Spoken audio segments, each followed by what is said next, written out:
One.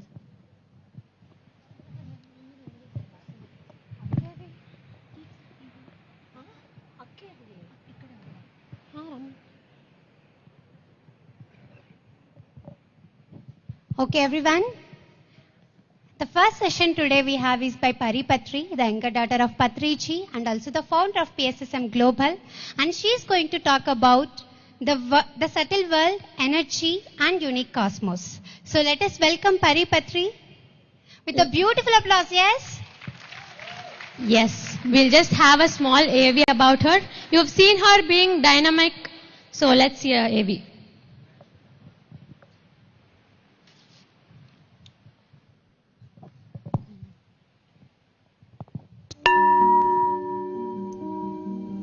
In every generation, a soul emerges who doesn't simply inherit a vision, they expand it. She carries timeless wisdom into a new era, inspiring new possibilities for humanity. Born into a deeply spiritual family, Pari Patri is the younger daughter of Brahmarshi Pitamaha, the visionary founder of the Pyramid Spiritual Societies movement, whose teachings have touched millions of lives around the globe.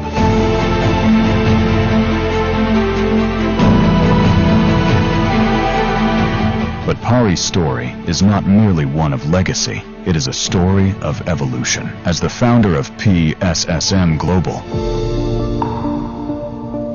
Pari is carrying forward the mission of meditation, self-realization, and spiritual awakening for a rapidly changing world. Through her leadership, ancient wisdom continues to find new expression in modern times, reaching seekers across generations and cultures. Through Soham Shift, Pari is nurturing a new generation of conscious leaders, purpose-driven entrepreneurs, and change-makers, guiding individuals, teams, and organizations to move beyond the limitations of me and into the transformative power of we.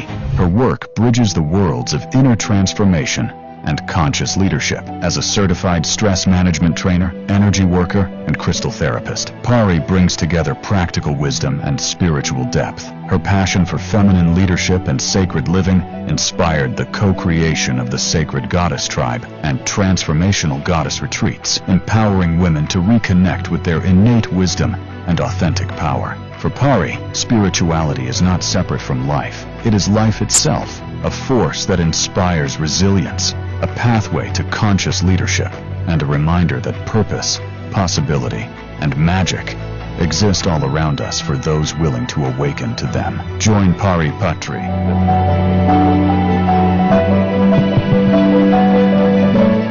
Let us invite onto the dais our very own dynamic speaker, Pari Patri, guys. I'll just check if it's working. Yeah. Should I try later if it's working? Okay. Hello everyone. Welcome to the Awakening Youth Festival. How many it is? Second? The second. Let's give a big round of applause to all the organizers, volunteers, sponsors, donors, everyone. And of course you. And I'm so happy to see you all here. We're going to be going a little bit fast today because of the time we have. So I'm going to be sharing, first we're going to be meditating for about 5 minutes. Then we will talk about the topic. And then we'll have some question and answer time. Okay, so if you have any questions that I'm talking about, if it comes to your mind, just hang on. I'm going to be addressing that at the end. Okay, sounds good? Yes? Okay, awesome. So let's meditate for 5 minutes. Let's just ground ourselves. Now you know how to meditate. Please remove your glasses, clasp your hands, cross your legs. Take a deep breath. Release everything that you're holding. All the thoughts.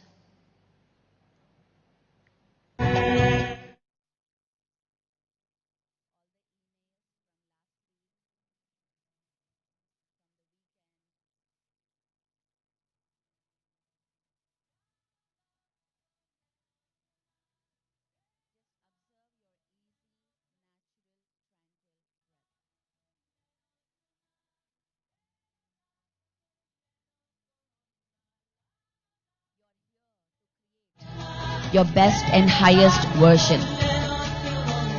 That is why you're here today.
From your feet,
together, place them on your eyes.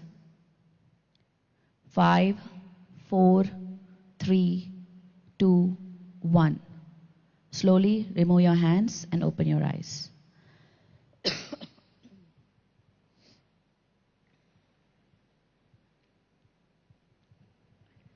Welcome back. Hello everyone. I'm going to be introducing myself in a bit, but before I forget, I'm going to be sharing a couple of programs that I'm doing because every time I forget at the end. So this time I'm going to be sharing at the beginning, so be mindful about what it is. So there are a lot of in-person programs happening and online programs happening. I'm going to be sharing those with you. The first thing is in October, I'm going to Egypt. If anybody wants to spend 9 days, 8 nights with me, you're welcome to join. So this is, and here, where is Kiran? Kiran is there. If anybody wants to connect with me, collaborate with me, or join me, this is the guy. So raise your hand. Okay. That's Kiran. So you can connect with him. Okay. We also have online programs happening. Core Abundance. This is a whole manifestation program. Complete blueprint in the PSSM way. How to manifest by being grounded to your purpose. Not just chasing things, not just, doing affirmations or whatever, but really, really getting to your purpose, knowing that and then manifesting. That is this program, August 30th. And then I'm also doing a certified stress management trainer program. It is a train the trainer program. So if you want to be trained as understand the science, understand how to teach in corporates, how to teach in schools, then this is the course for you. I'll talk about what I do and everything in just a second. So this is a certified stress management trainer program. It's not for beginners, but if you want to be a trainer, that is this course, okay? 8-week course online. Okay, so today we're going to be talking about, of course, the subtle energy, but also about the New Earth leadership. What is New Earth leadership? Have anybody heard this word, New Earth leadership? It's actually very trending right now. No? Okay, great. So we are bringing the trend forward before it hits the road. The New Earth frequency, when we rise in vibration, the world rises with us. So what is frequency? What is being leader? What is being an influencer? We're going to talk about that. How do you achieve that? How do you bring that into your field, into your energy? Okay? Are you understanding what I'm saying? You can hear me? Yes. Okay. So, first thing, you were born to do more than just go to school, go get a job, pay bills and die. You're here to create more than that, not just that. So, don't settle for mediocrity just because everyone else does. And today I'm not going to be just talking about career, get settled, how to achieve, this is more than that. This is about your purpose in life. This is about being on Earth planet. This is about global consciousness. That is what New Earth leadership is about. Okay, so we're going to be talking a bit more than that. So I'm here going to be telling, I don't have time, you don't have time to sit through and listen. I'm going to be straight with you, giving you the straight message. Okay, so because we don't have time to waste. So I'm not going to sugarcoat anything. I'm just going to give you straight. So, and I'm glad you're here to listen to that. And if you have any questions about why, the science, I'm happy to answer all your questions afterwards. Okay, New Earth is not a place that we go. How many of you, today I'm going to be talking about dimensions, densities, consciousness. A lot of words will be thrown at you and I'll explain what those are. How many of you know about dimensions, different dimensions?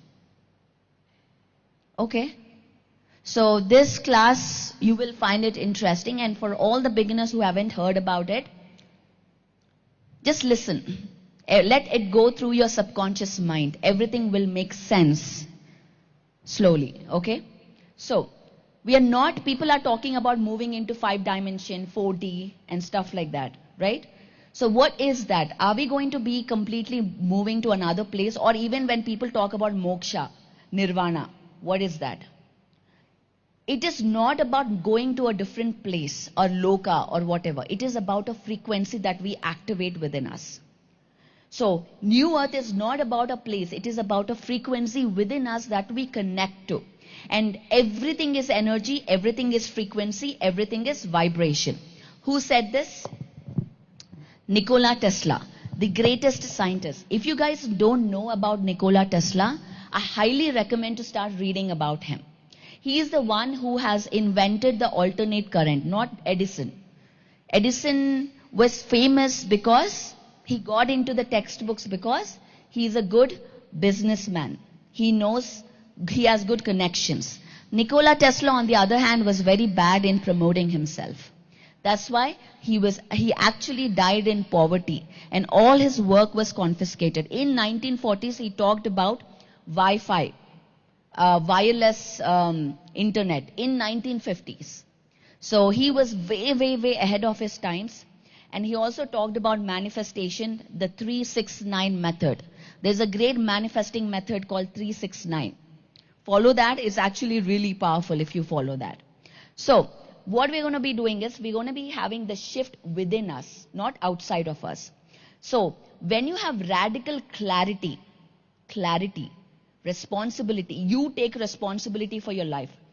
Not blaming others. Oh, because of my parents I'm like this, because of the government, the system. No. You have to take radical responsibility for your life, because you know what? Everything that you have, whether it's a success or a failure, you are 100% responsible for it. 100%. Not 50%, not 60%. 100%. So when you take the responsibility, you start taking your power in your hands. And that's what we're going to be talking about. How you take radical responsibility and how you create radically. Okay? So there is clarity, responsibility, and then the creation comes. Without clarity, nothing comes. And most of the times, we spend a lot of years just to get clarity.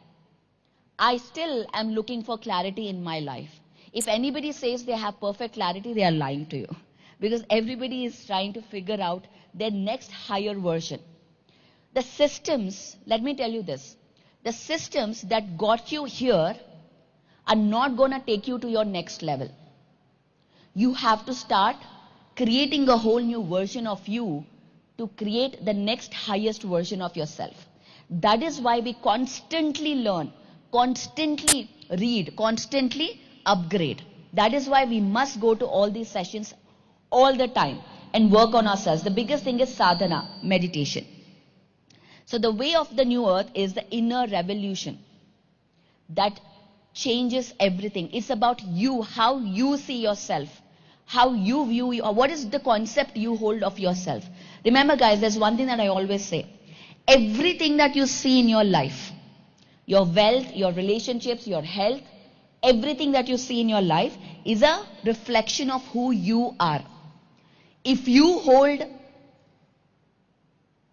thoughts that sabotage you, that will reflect you. This is something probably you're hearing from everyone that comes here, correct?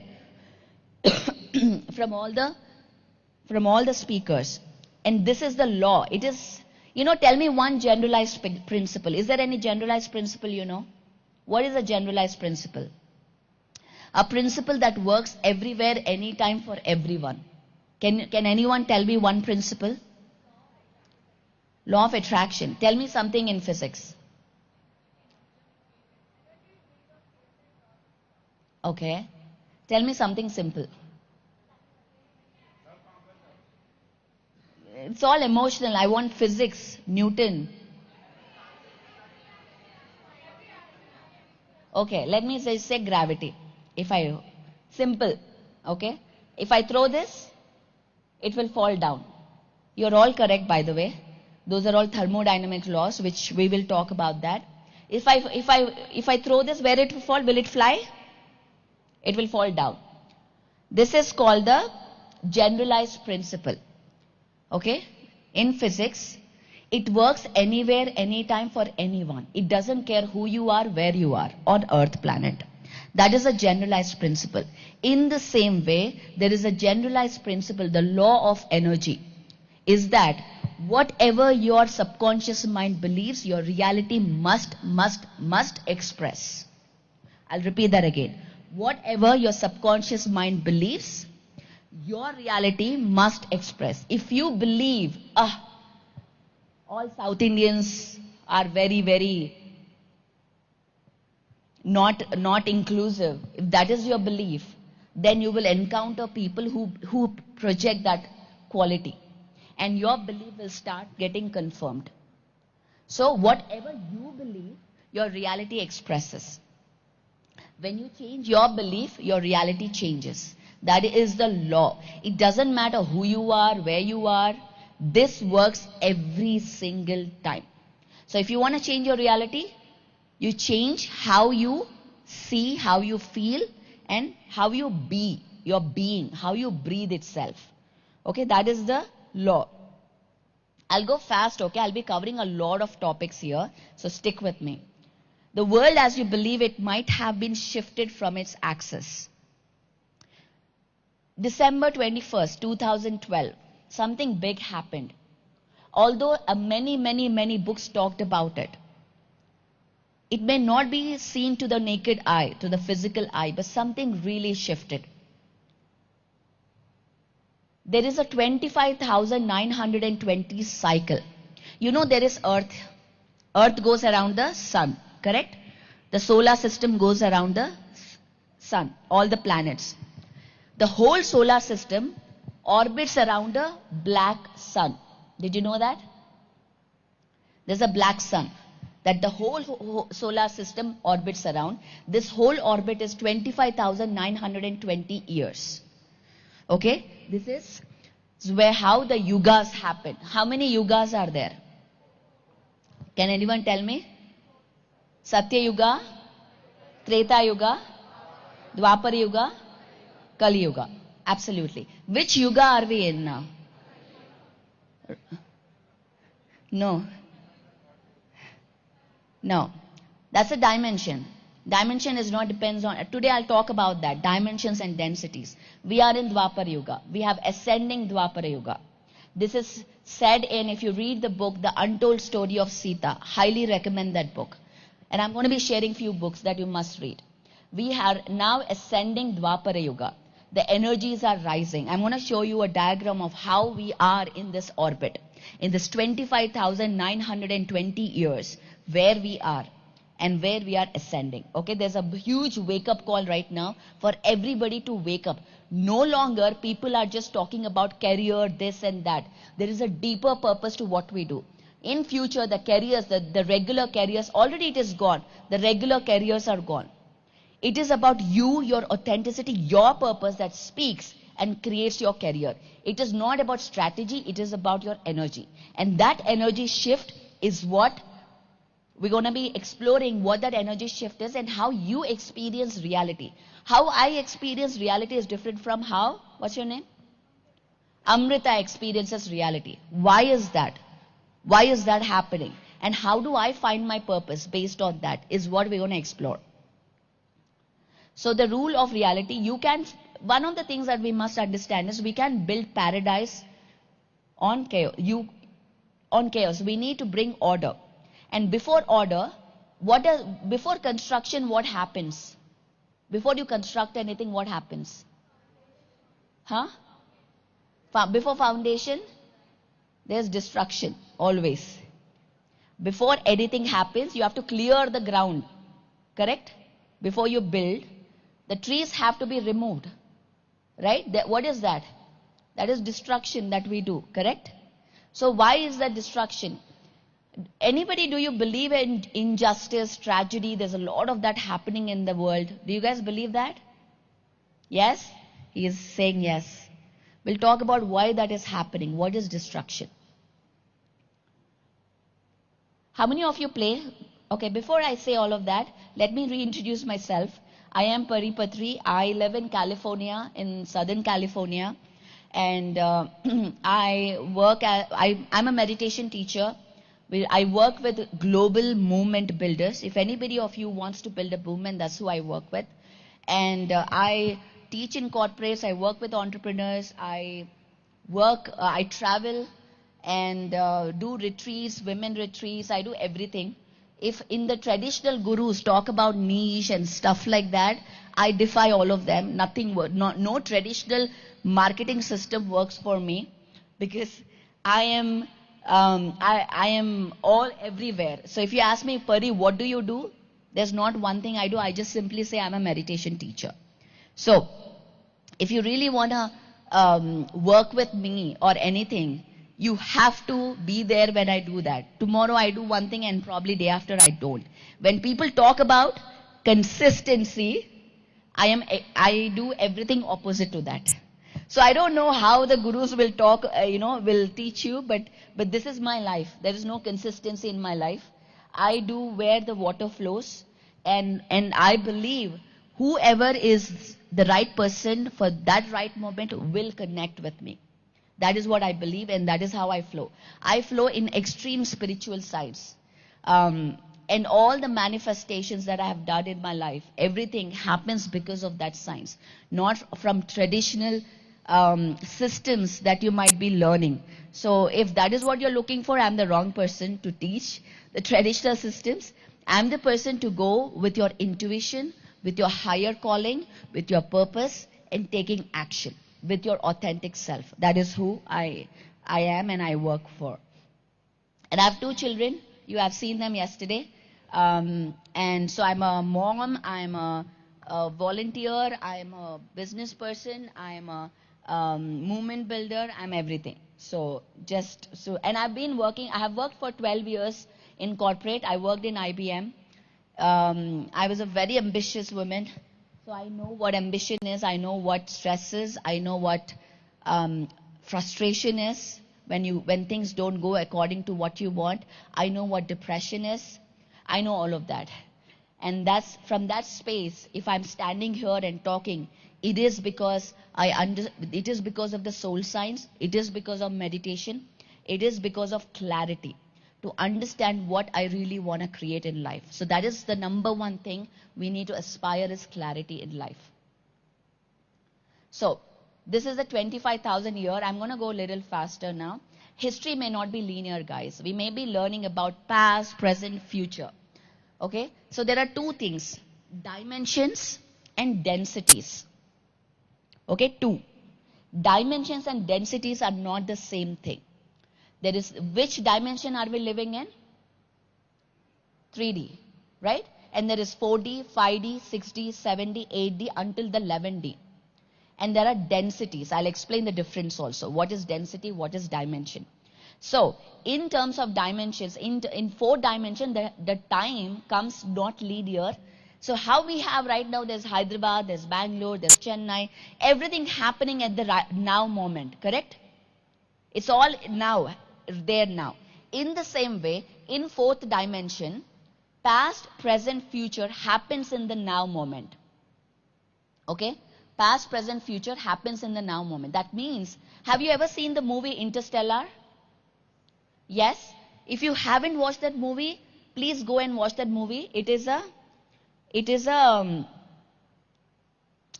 homework. Okay? Homework is what? Watch Interstellar after this workshop is done.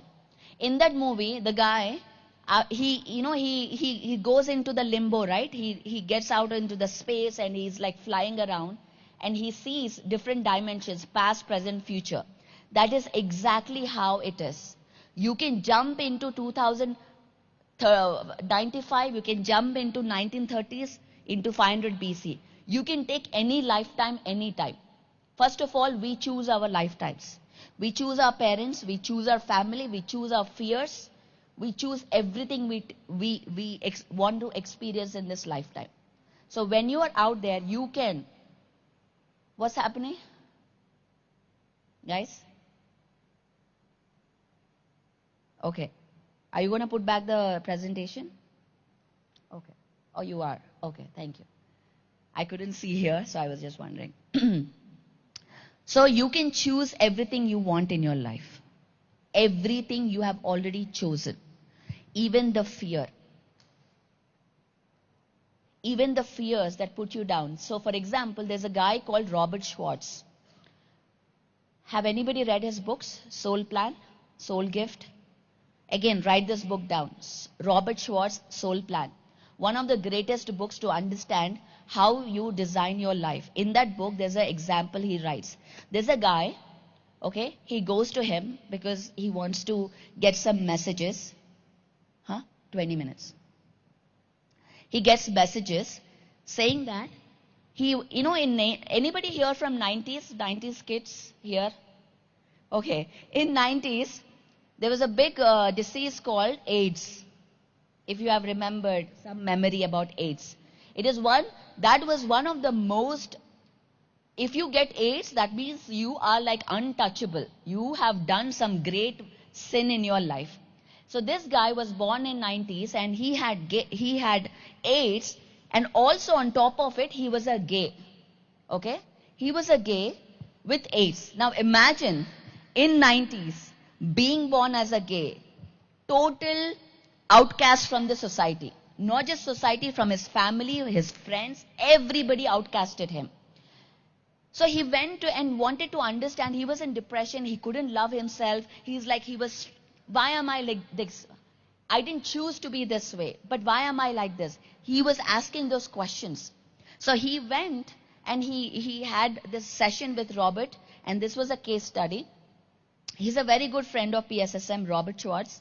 And his angels, his messengers came and answered the question, why he had AIDS and why he was born as a gay in 90s. Even today, being born as a gay is not something, I don't know, in India, is it accepted yet? Not yet. Now imagine in 90s. So the angels came and said, he chose to be born, he chose to have AIDS in his life. It is not some bad karma or anything. He chose to have that lesson. What is the lesson?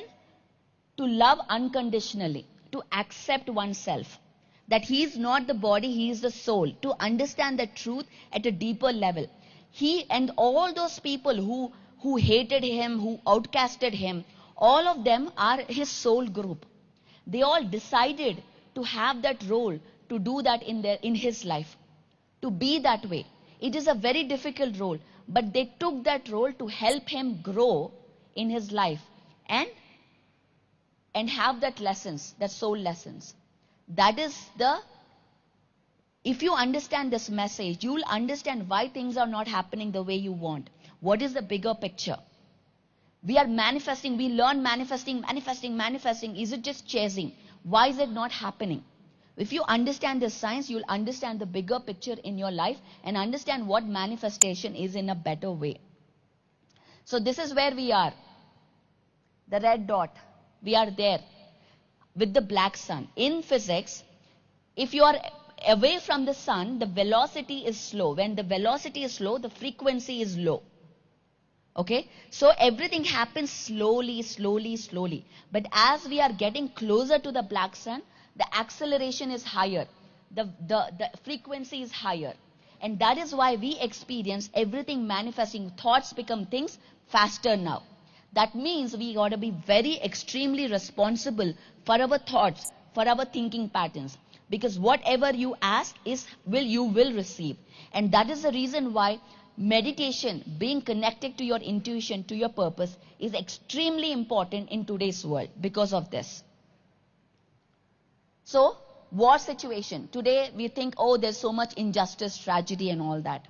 Is that really injustice? What are we talking about? How many of you play chess? Okay. You play a chess. Okay, I'll ask you. You play chess, okay? After the game is over and you're playing serious, do you play, oh, what is Amrita doing? Hey, hi Amrita, and do you do it? Or are you serious while you're playing? You're extremely serious. You're not like saying hi-fi and then playing. You're like, hey, don't disturb me. I'm playing chess game. That is life. You play it seriously. Okay? Because you have taken up a role of playing and you play it. After the chess is done, Amrita wins. What do? I shake hand. Hey Amrita, good game. I shake hand and then we come back. So after the game is over, there is no winner or loser. It's a good game. After that, what do we do to play the next game? Huh?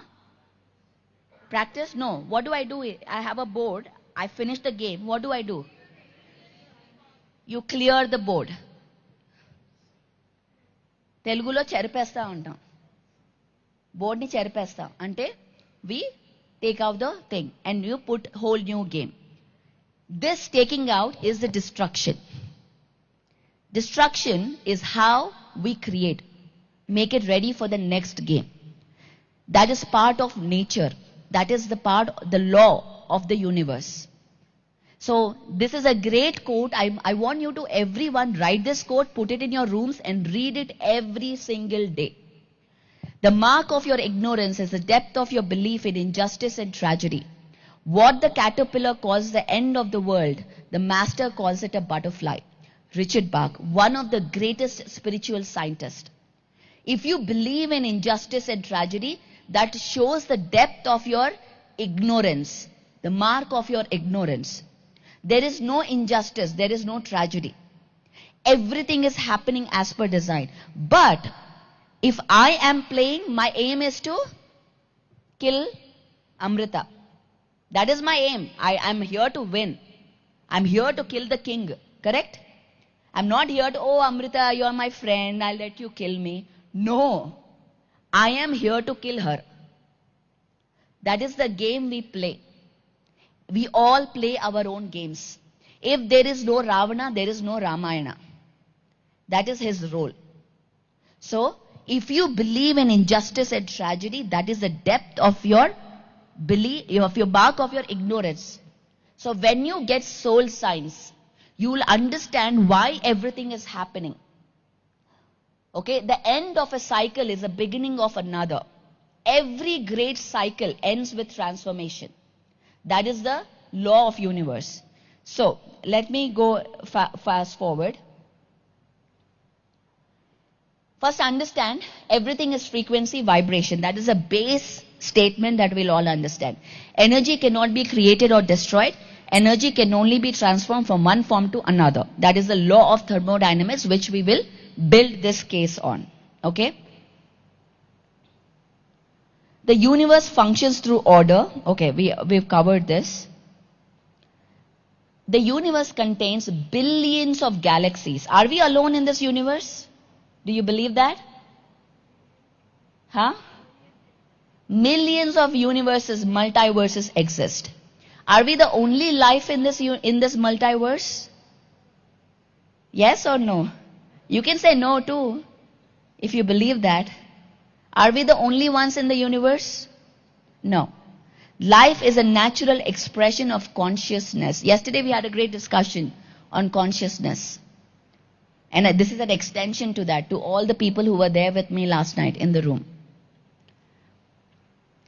Intelligence can evolve in many, many, many forms. Okay?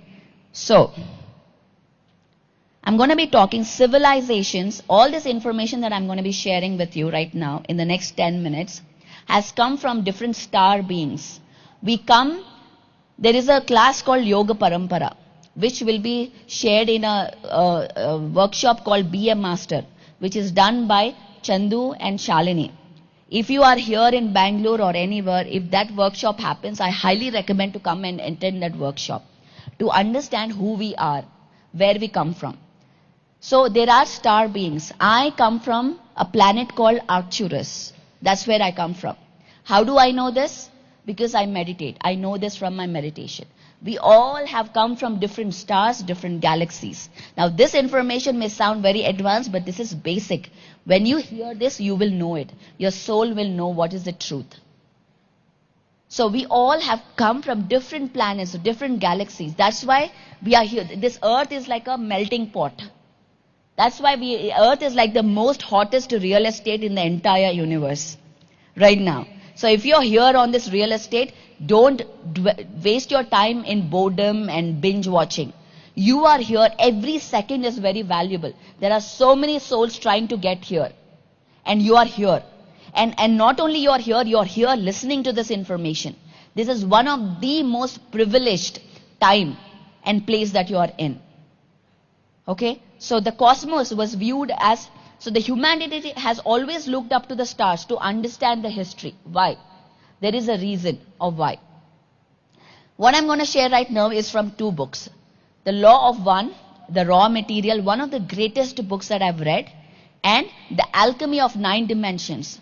There are dimensions and densities. I'll just explain the difference, but I'm going to be talking about densities for today.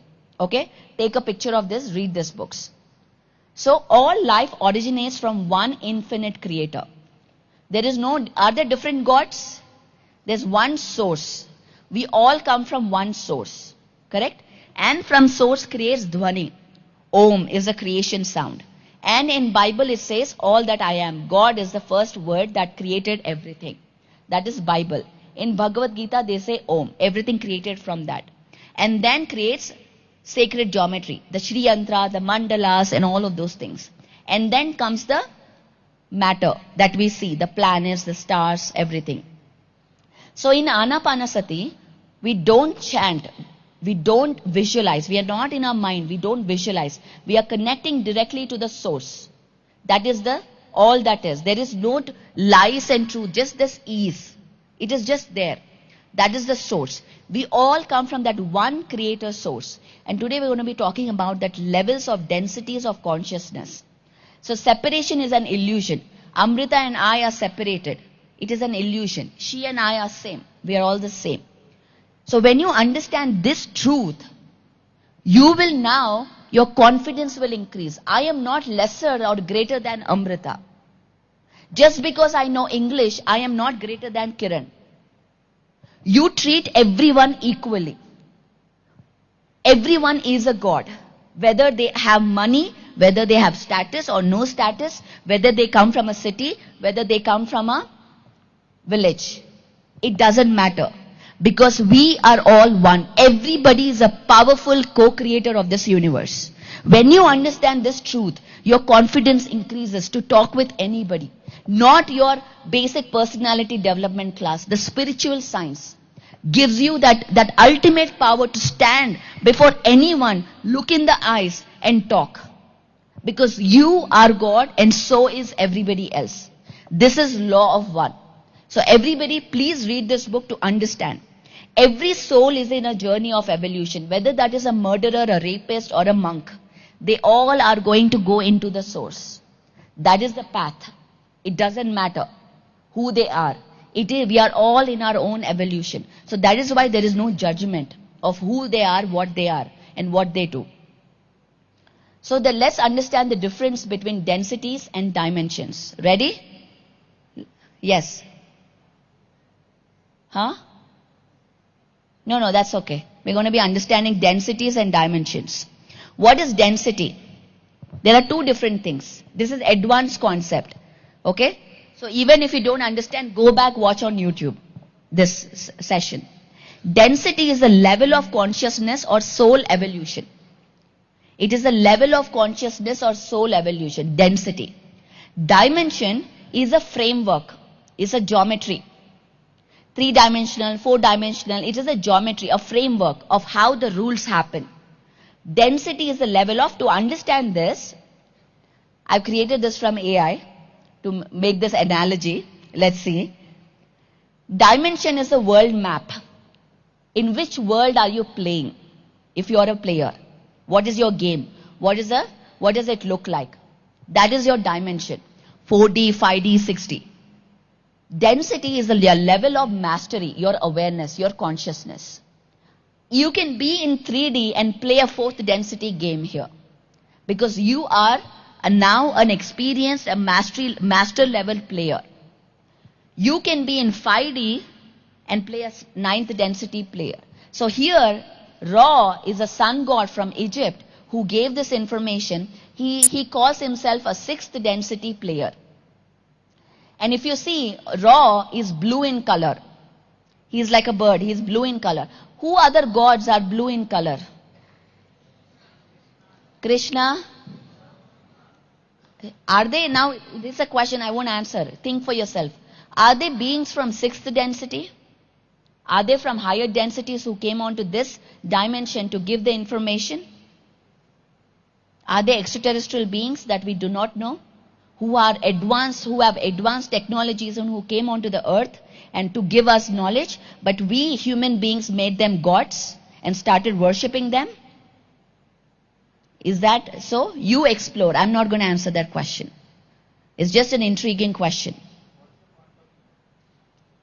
Huh? I'm not going to share. You research. I'm not here to give you answers. No, you ask me later. This is a question for you. You research. You are a spiritual scientist. We are not here to give you plate में परोस को नहीं देंगे हम खाना. खुद जाओ लेकर आओ. Okay? So, the dimension is the world map, the framework. The density is your level of mastery. That is why we are all in 3D, but we all have different awareness, different consciousness. Because we all have, our soul has different densities, consciousness. 45, we have 15 minutes. Okay, I'll go fast. So, the relationship, the world exists whether you play or not. You're here with a experience. Your experience of the world depends on you. This is the law of attraction. This is what you create your own reality. How you experience this game depends on your level of consciousness, your density, from where you come from. The game that I experience is different from the game you experience, because even though it is the same framework. Understand? So that is why there is no injustice. Oh, I work so hard. What is your name? Aditya gets promoted. I come before the boss comes, I go after the boss leaves. But he is the pet of Aditya, doesn't do any work. He just goes and sits with the boss and gives him some chocolates or some samosas. But he gets promoted. Is that injustice?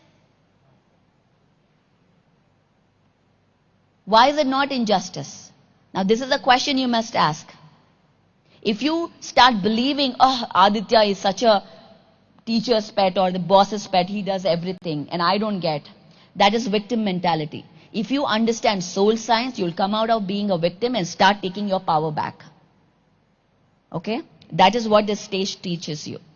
Not the regular fighting and all. This is about understanding who you are, what your purpose is, and the game that we are playing. This is a game. You understand the rules, you will play the game better. The earth game. Let's watch. Okay, I'm gonna, can we play this video? See this video, just for a minute.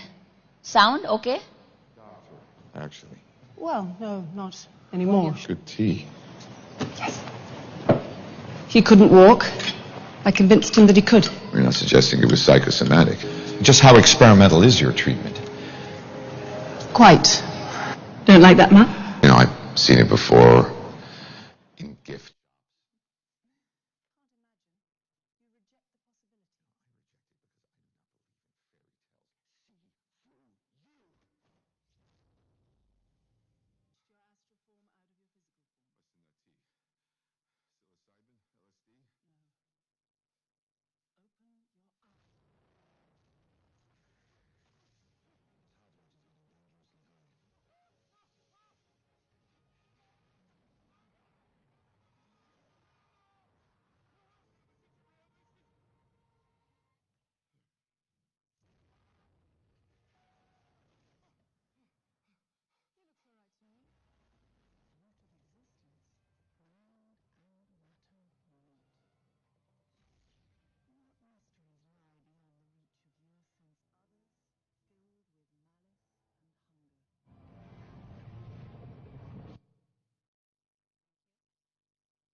If you haven't, homework.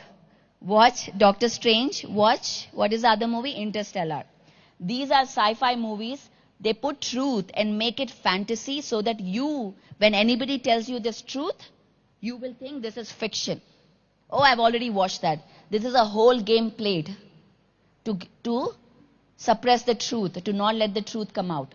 Only when you open your third eye, your pineal gland, you'll stand understanding what is truth. So that is why we come here to meditate, to open and ask questions. Don't just believe what everybody tells you. Don't just believe what Pari tells you or anyone on the stage tells you. You do your research. Activate your pineal gland. Ask questions. The science starts when blind belief ends. If you think, oh, science doesn't tell me this, there is no third eye in science, you are an educated fool. Because science is all about open-mindedness, experimentation. It is about understanding what you do not know. Consciousness is science. Time travel, teleportation, portals, all this is science.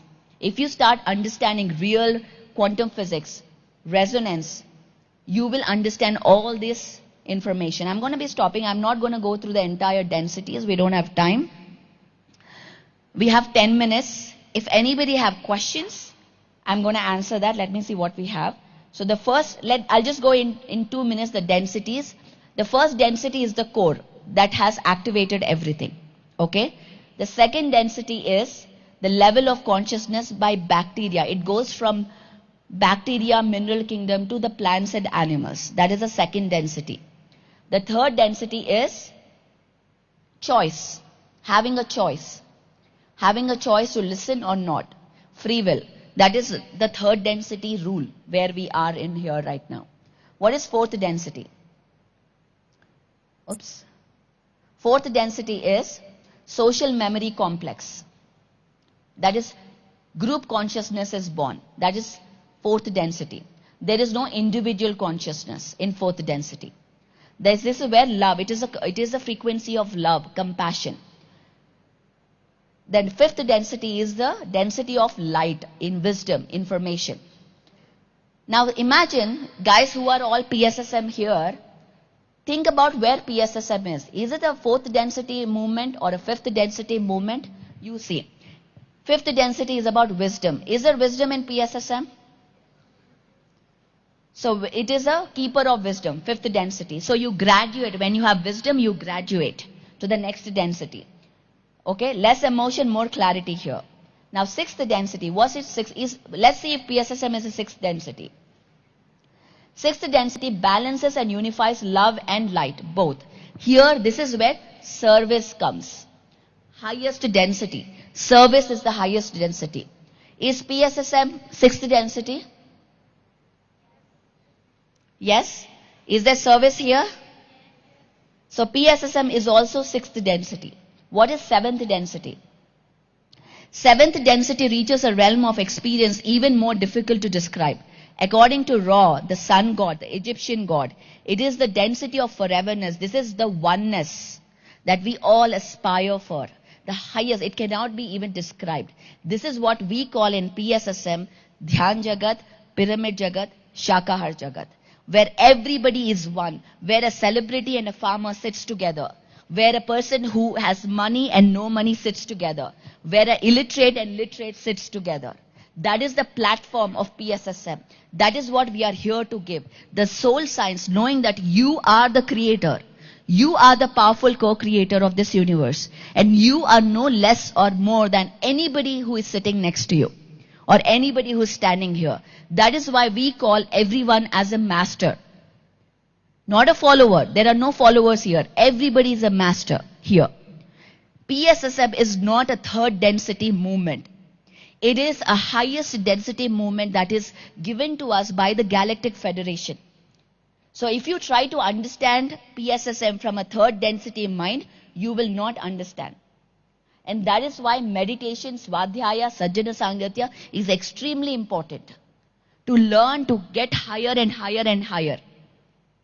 And what is the eighth density? This is where you are ready to prepare to take the board off, prepare for the next game. That is eighth density, the last octave, which is also the first octave, if you know music. There are 8 octaves. So there is no winning here. There is no losing here. It is a journey. It is an experience. Enjoy every moment. This moment has never happened before and will never happen again.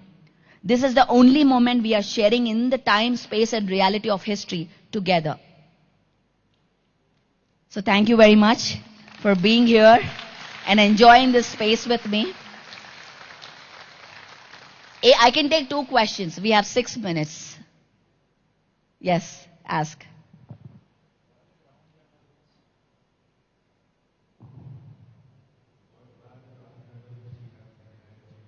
Louder.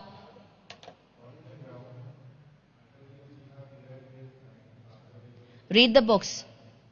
I gave you 2 books.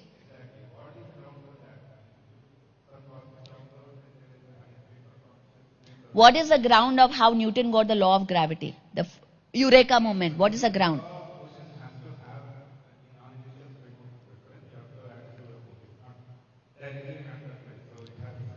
I would love for you to come to reinvent yourself. Show me that. Which language you speak? There is an event happening, 40 days to understand. This is a PhD level information. I can't teach you in 2 minutes. Correct? You have to go through the graduation process. What I taught you is a PhD level, not a kindergarten level. So if you want to understand, first you have to understand A, B, C, D, E, F, G, H. Z. Understand sentences. Then you'll understand where this information has come from. Right? For that, join Kiran, show me that. Reinvent Yourself, a 40-day program that is happening from August 15th, which is a entry-level program to understand the science. If you want to know science, join the program. And you got to read also. Again, I'm not going to give you parosofy. You have to do research. Okay, read books. Okay, if you are ready to do work, I'm ready to help you. If you're not, if you're just here to, what is this? Tell me this. I'm not here to entertain that. I am here for serious seekers. Serious people. So this is the program, Reinvent Yourself, happening August 15th in Telugu, Hindi, Kannada and Tamil. Okay, 40 days. Come and join and learn the science if you really are interested and are seeking. Yes, next question. My question is about time and reincarnation. Mm-hmm. So I read somewhere, we know that time is not linear, and we also know that reincarnations and past lives are very real. So I read somewhere that since time is not linear, when we reincarnate, there is a possibility that we might reincarnate in the 1500s or the 1300s. Is it true? Yeah. You can choose where you want to incarnate. You can choose timelines.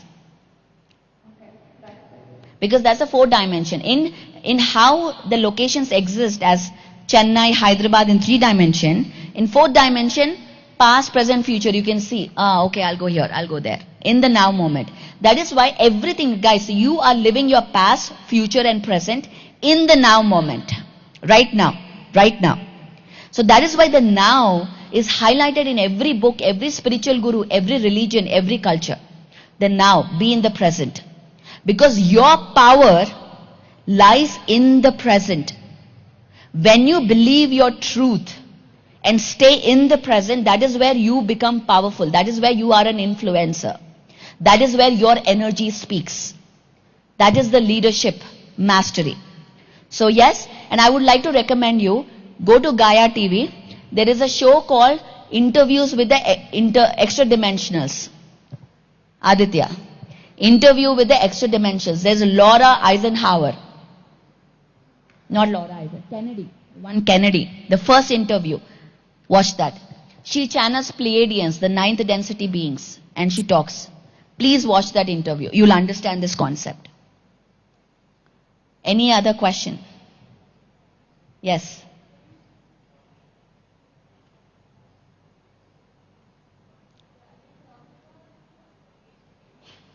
Okay. Yeah, so you talked about time periods and eras, yugas essentially. So what I understood from that is that we started Kali Yuga, and we're done with Kali Yuga and we're going back to Dwapara Yuga and then Treta Yuga and Satya Yuga. So we continuously that cycle, and we've been doing that for a millennia. So I read the sun will inevitably reach its end after 5 billion years. So I'm asking when this entire cycle will end. Great question. This is a question that every scientist has been asking. So there are a lot of theories. Again, I'm not going to answer, Aditya, if you're waiting for me to answer. I'm not going to answer. I'll tell you, because I'm a researcher. I am not a channeler. I don't see things.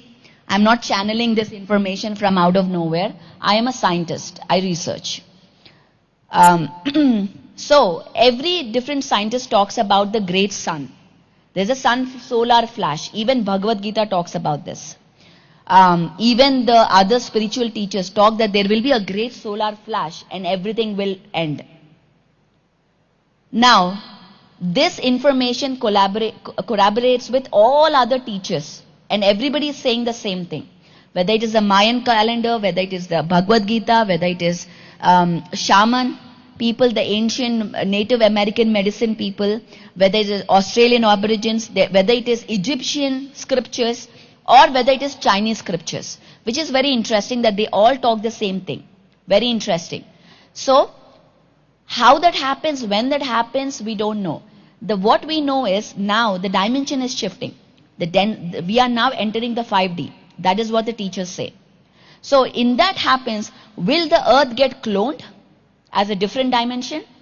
And the people who did not graduate will be taken there? I don't know. I don't know. We are here to answer. We are here to research all these questions. There are many, many questions that are unanswered. Many different theories are there. So there's a great book called Immortal Talks, Ramta, Bringers of the Dawn.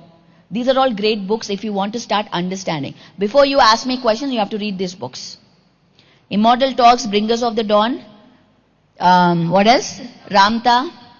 These are basic books, textbooks to read, to understand this. And I'm not telling you just because you read, you'll understand everything. You got to meditate also to increase your consciousness. So it will get clear in your head. So this is something that everybody is exploring, everybody is trying to understand. But what I'm here to tell you is not that believe this. I'm not here to tell you what to believe. What I'm here to tell you is, this is the core. You have a choice to believe what you want. I am not here to tell you believe this truth versus this truth. I'm nobody to tell you that. All I'm going to say is you have a choice to believe what you want. Don't just blindly believe. Ask questions. Research for yourself. When you seek answers, answers will come to you. If you just sit at home and ask questions without researching, that is arrogance. That is not a researcher. That is not a spiritual scientist. So choose wisely, make decisions wisely, have clarity in your head, meditate to get this information for yourself, because all these answers are within you, not outside of you. When you see the truth, you will know. That comes only through dhyana, sadhana and swadhyaya. Okay, thank you so much, guys. Enjoy the event. And again, if you have any questions, you can reach out to me. I am very much available on Instagram, Paripatri. I have a website called paripatri.com. All the courses are happening on Soham Shift. The company that I started is called Soham Shift. Sohamshift.com, where the certifications, everything is there. If you are here to start a global movement, if you want to reach to the next level through spiritual science, then I am your person. Okay? Not just strategy, not just techniques, but the mindset shift. Thank you so much.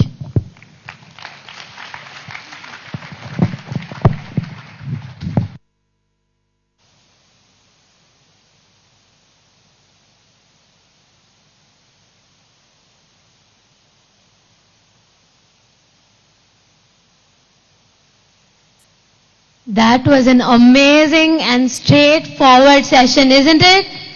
We've learned about mind and career development in the past 1.5 days. But the very much required session, that is to understand the soul. The core concept of PSSM is understanding the soul and evolving into an enlightened being. So, how was the session, guys? Was it informative, new? Yes? Questions triggered, yes? Yes, awesome. So we would like to felicitate our speaker. We would call upon Paripatri on stage to felicitate. And I invite Amruta and Laksha to be on the stage to felicitate Pariyat. Give a huge round of applause, guys.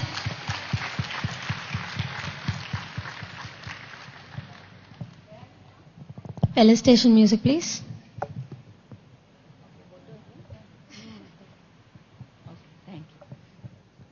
Bring in the energy coming in.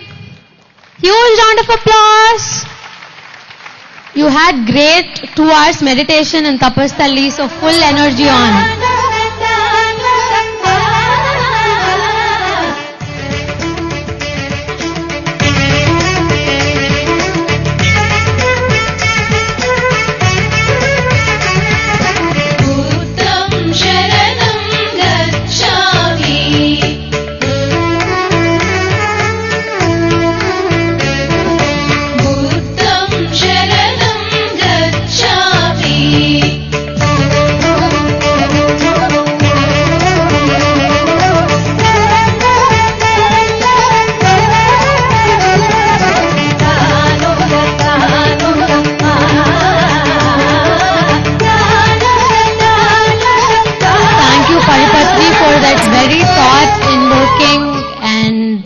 amazing spiritual session. So next up, how did your meditation go in the morning in Tapastali? Guys, you're very dull. This response is not enough. We had a wonderful morning. Isn't it? Are you guys hungry? Are you guys sleepy? What is it? I think it's time for some activity, right? Oh, I forgot. Come on, stand up, stand up. Stand up. Quickly. Come on, guys. Stand up quickly. This is very slow. On your toes. Let's play the opposites game. All know the opposites game? Yes? Jump. Stay still. No, when I say stay still, you have to jump. Stay still. Stay still. Clap. Oh. No. Clap. No, it should be the other way. You shouldn't clap. Silence. Silence. Silence. Jump. Jump. Stay still. Stay still. Turn around. Stay still. Touch your head. Touch your nose. Touch your legs. Ears. Eyes. Eyes. Nose. Silent. Silent. Awesome. Oh, we've got results as well. All right. Thank you, guys. Take on your seats. So since you're energized now, we will calm it down by doing meditation. Right? All ready for some amazing musical meditation? How many of you want to sleep? Raise your hand. See, that's why you're all not very active, huh? Okay, so, it's kind of nidra, but conscious nidra. Conscious sleep. So, I would like to invite our next artist, who is Mahesh Kanoji, is a seasoned meditation practitioner with over 16 years of experience in spirituality and meditation. A qualified yoga teacher and sound healer, he curates deeply immersive sound journeys that awaken inner balance and harmony. He is also the founder of Elements of Nature, through which he also extends his experience beyond sessions, offering energetically aligned tools such as pyramids, crystals, and sacred musical instruments designed to elevate one's vibrational well-being. So, how many of you all enjoyed the crystal bowl, Tibetan bowl meditation? Was it soothing, calming? Yeah? So we're having another variation of such instrumental music meditation, and we'll experience in-depth meditation in this session. So before they set up, I have few announcements. How has the past 1.5 days been for you all? Yeah, are you guys having fun? Are the wisdom sessions helping you? We can't hear from there. Okay, yeah. Team A? No. Yes? Yes? Okay, Team B? Team C? Team D?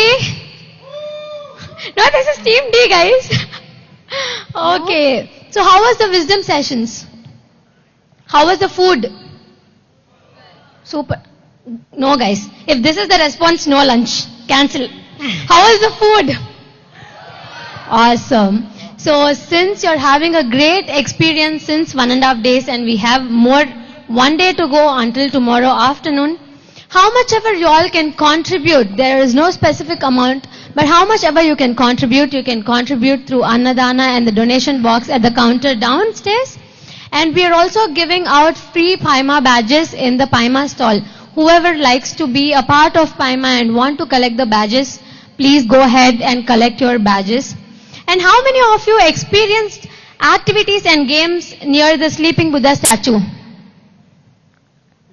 Have you not played any games since the 1.5 days? The jumping game? The steps there. Yeah, under the steps. No? Oh my goodness. Okay, after the sessions, when you have break, go down, play some amazing games, take selfies with your friends. many, many, many selfies because we have a selfie stand. And then you can also post it on your Instagram and tag paima.global. We'll be reposting all your stories, reels and post so that all of us can have a huge community all together. And tag PS Paima. Yes, Paima Global. And also, is anybody here ready to give their experience? Like how you have been experiencing from the past 1.5 days? Anybody wants to share? We would love to hear your experience. The 3 core principles of PSSM are meditation, Swadhyaya And Sajjana Sangatya. So Sajjana Sangatya is nothing but experience sharing. How many of you all want to be fearless and share your experience? So Just all explain how you are enjoying from the last 1.5 days. Yes, please come forward. Awesome. Give a huge round of applause.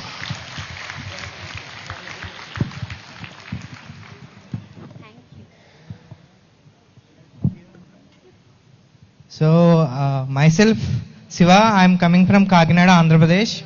So, I have been here since the day 1 and from the starting hour and up to now.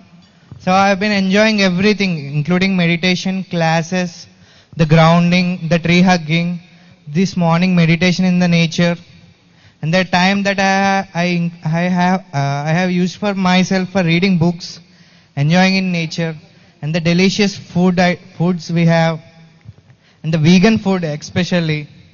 I enjoyed everything from past 1.5 day. So I have been expecting the same for the next coming 1 day.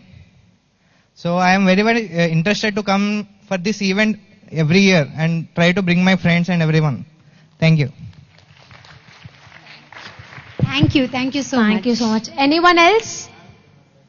Yeah, please come forward. Okay. Who else? Okay, we'll do it next time. Okay.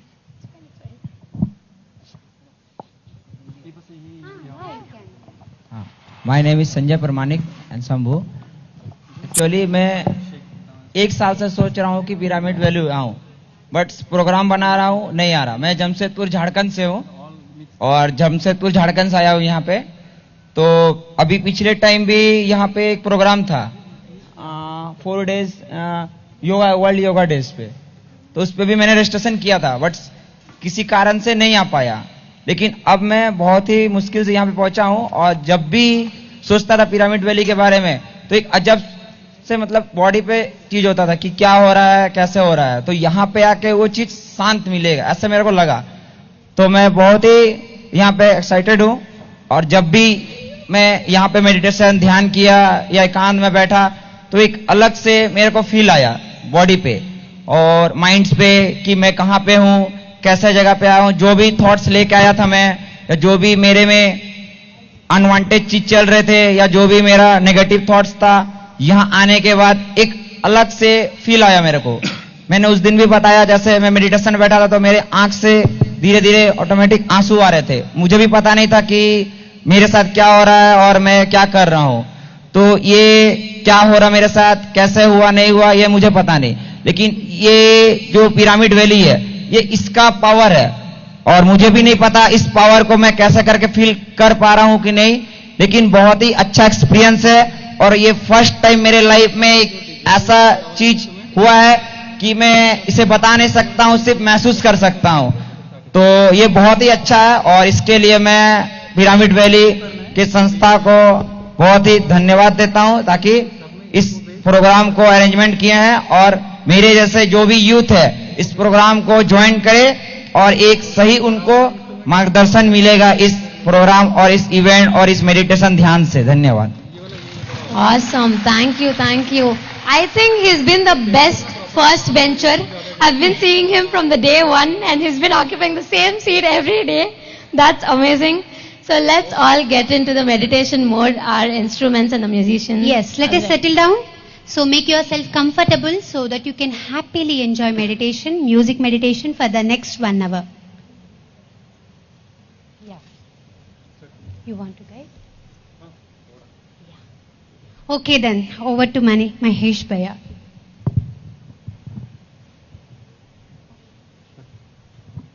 So just an instruction. So when you sit comfortably, cross your feet and also clasp your fingers. Please remove your spectacles, and especially we are asking you to clasp your fingers and also cross your feet, because as just now Paryaka said, this posture is very, very important because it creates a beautiful circuit so that we don't lose energy through fingers or toes. Yes?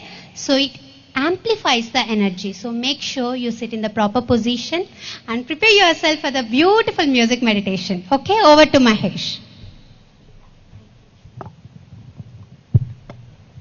जय हो, मजेदार जय हो है। मैं comfortable हूं हिंदी में, आप सभी लोग ओके? जय हो। बड़ा मजेदार आप लोग हैं और हम खुश नसीब है कि आप लोगों के आगे परफॉर्म कर पा रहे हैं, और आप सब लोगों का बहुत बहुत स्वागत है इस नई जर्नी में, इनर जर्नी। आप बहुत कुछ सीखे है ना यहाँ से 2-3 दिन में? कितना नया अपडेट आपको मिला हुआ है यहाँ से 2 दिन में? कितने लोगों को लग रहा है आप अपडेट हो रहे हो?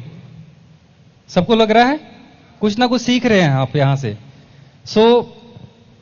मेरा कुछ टॉपिक नहीं है, मेरा टॉपिक ये है, जो सारे ये पीछे लगे हुए ना मेरे बर्तन, इसके आवाज सुनाना है आप लोगों को। सबसे पहले मैं प्रोफेशनली मैं फार्मासिस्ट हूँ, तो होता ना एक बॉटल होता है, उसके ऊपर लिखा होता है शेक वेल बिफोर यूज, ठीक है? तो मैं उसी के अकॉर्डिंग अपने रूल फॉलो करता हूँ। तो जब इसको सुनने से पहले आपको क्या करना, थोड़ा अपनी बॉडी को शेक करना है।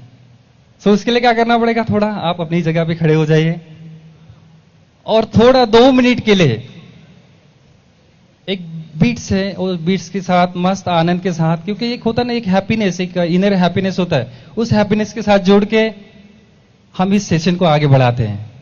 ओके, सभी लोग रेडी है? रेडी? और उससे पहले एक और चीज, अपने आप को पूरी तरह स्वीकार करना, जैसे भी आप हो, आपकी सोच है, जैसे भी आप हो, आपका जीवन है, अपने आप को देखे, मैं अपने आप को पूरी तरह स्वीकार करता हूं। चलो सभी लोग कहेंगे 3 बार, दोनों आंखें बंद और दोनों हाथों को खोल के, मैं अपने आप को पूरी तरह स्वीकार करता हूं। पूरे दिल से बोलिए, अपने आप को पूरी तरह स्वीकार करता हूं। और इसी हैप्पीनेस के साथ और एक बार, मैं अपने आप को पूरी तरह स्वीकार करता हूं।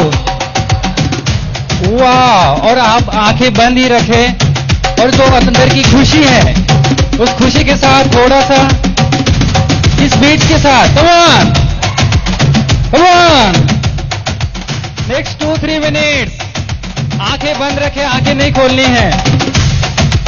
ओहो, कम ऑन, थोड़ा आगे आ सकते हैं, आगे भी आ जाइए।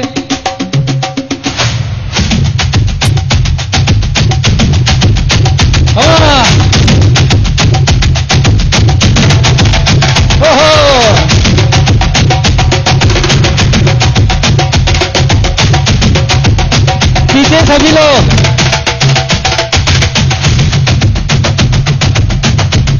आंखें बंद करके जितनी भी खुशी महसूस करना है भीतर से,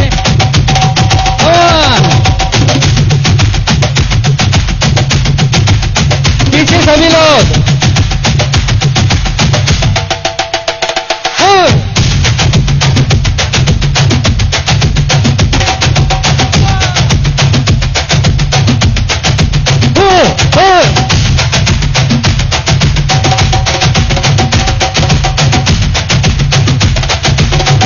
क्या बात है।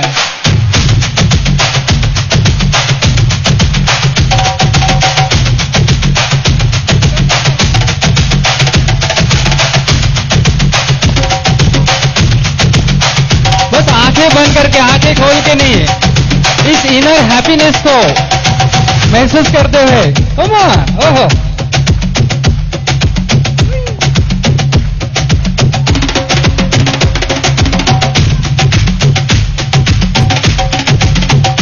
last 30 seconds, go on! Woohoo!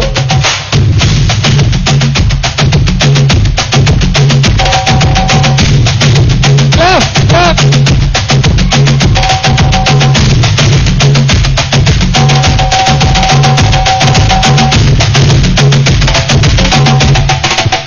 Last 20 seconds.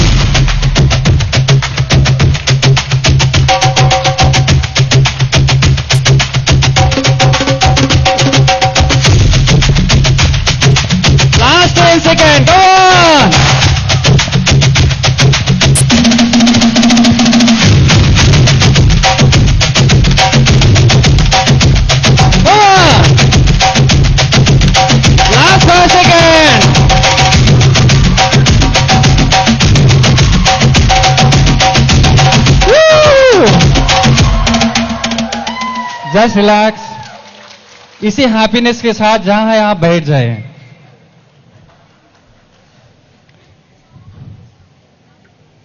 आंखें बंद कर ले, कोई बातें ना करें। Just close your eyes and just relax. Claps your hand, cross your legs.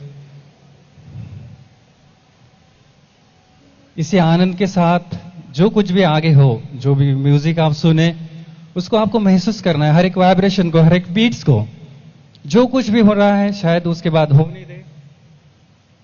Hello, आंखें बंद कर ले सभी लोग।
Last 2 minutes.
Last 1 minute.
Gently place your palms on your eyes. Stay there for 5 seconds. 5, 4, 3, 2, 1. Open your eyes. Thank you for the wonderful experience. It was very, very soothing. So we request you now to play Patrice's message.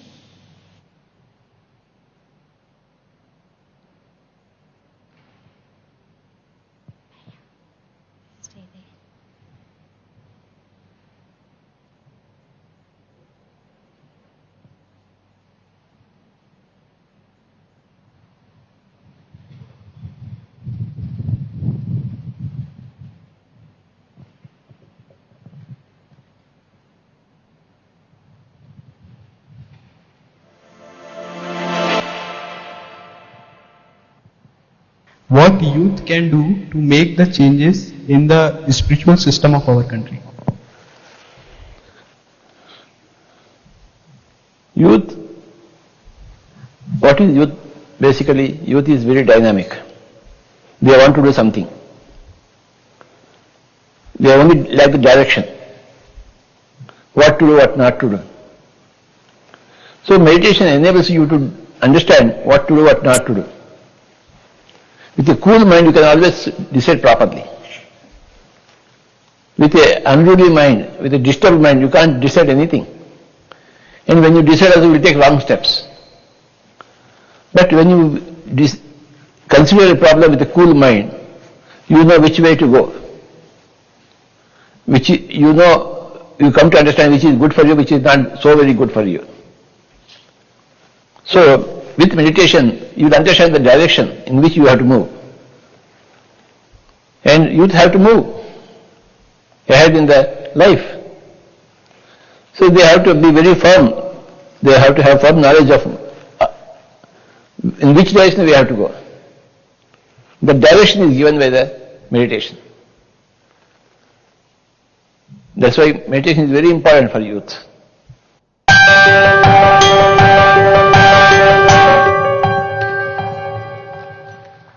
That's wonderful. That's the simple and straight message, right? Why youth has to meditate. Yes. Now I request Harsha and Hanish to felicitate Mahesh.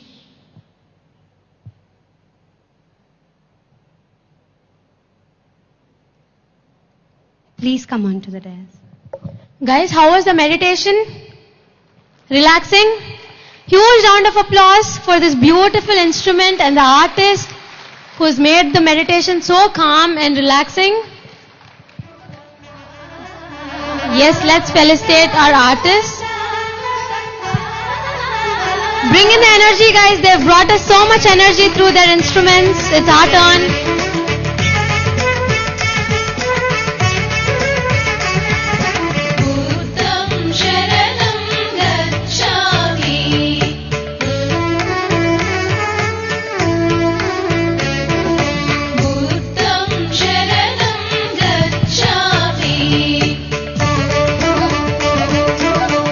Continuous encouragement, guys.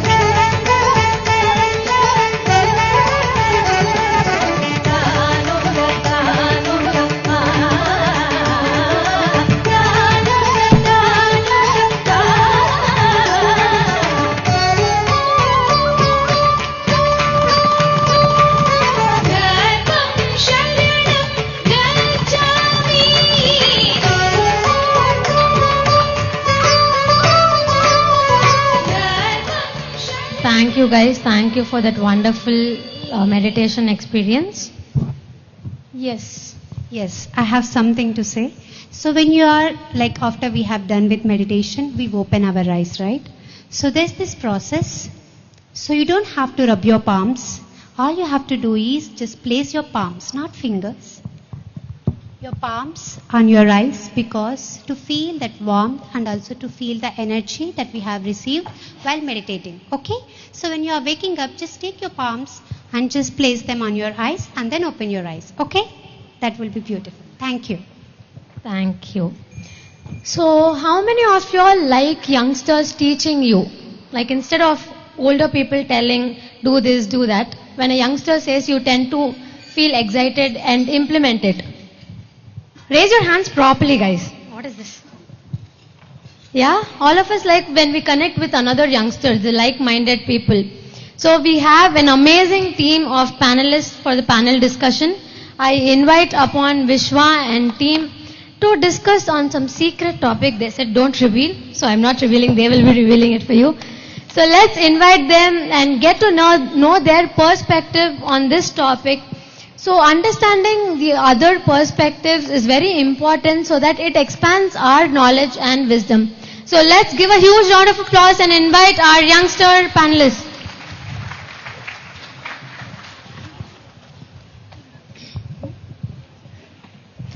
Guys, also how many of you have used your journals? Yes. Is it helpful? Yes. Okay. So we have journals in the ground floor. You can purchase it if you want it and gift it to your friends who love journaling. And also, I have seen there are beautiful activities. I myself just explored. Just go, there are a few set of games, and also there's a beautiful mirror where you can take the selfie and tag us. Okay, just go with your friends, the friends that you have made from the past 1.5 day. Okay, thank you. Yes, we're getting ready, almost done. Over to Vishwa and team. Thank you, Vandana. How was the meditation, guys? Very different experience. Every meditation session with different music instruments and different experiences. I hope everyone are feeling pretty calm now. Right? Okay. I'm gonna put you all into some energy game now. Not required? Everyone wants to continue the same calmness. Okay. Fine, I have few questions for you guys before we enter into panel discussion, and this is pretty much related to all of us in day-to-day life, right? The first question is, have you ever opened Instagram or YouTube without your conscious effort? Yes or no? Yes? Okay. Have you watched just one more reel, then it turned into 1 hour? Yes or no? Cool. Do you switch multiple apps in just 1 or 2 minutes? Yes or no? Yes? I can't hear you guys. Cool. Have you stayed awake whole night just doom scrolling? Yes? Maybe few no and few yes. Okay, someone there has done a lot of night outs just doom scrolling then. Cool. So the topic for the panel discussion is the dopamine trap. Right? So we have our panelist Sneha Sharma. I welcome all the panelists on stage. Sneha Sharma, Arpita, Ashwin, Vishnu and Dikshit. So today we are going to discuss on the dopamine trap and let us understand how it's affecting our day-to-day life. Please have a seat.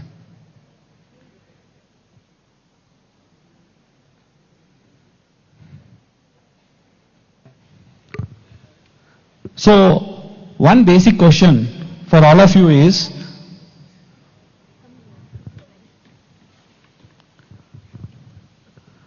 I mean, we have been hearing about the dopamine a lot, like even in social media, there's a lot of talk on this different hormones, dopamine, serotonin, etc., etc.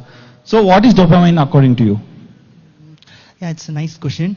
In our body, we have so many chemical components are there. Dopamine is one of the important essential substance for survival.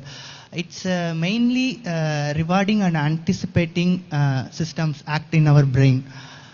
So it's other than chemical components, it's mainly used for survival systems. Cool. Arpita?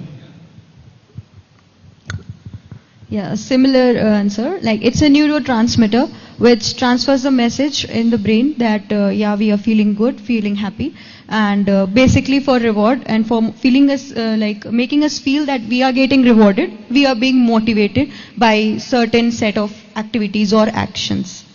Thank you. So according to me, dopamine is nothing but where you will be more motivated. It is a fuel for your motivation for the work you do. So that's what the dopamine mean to me.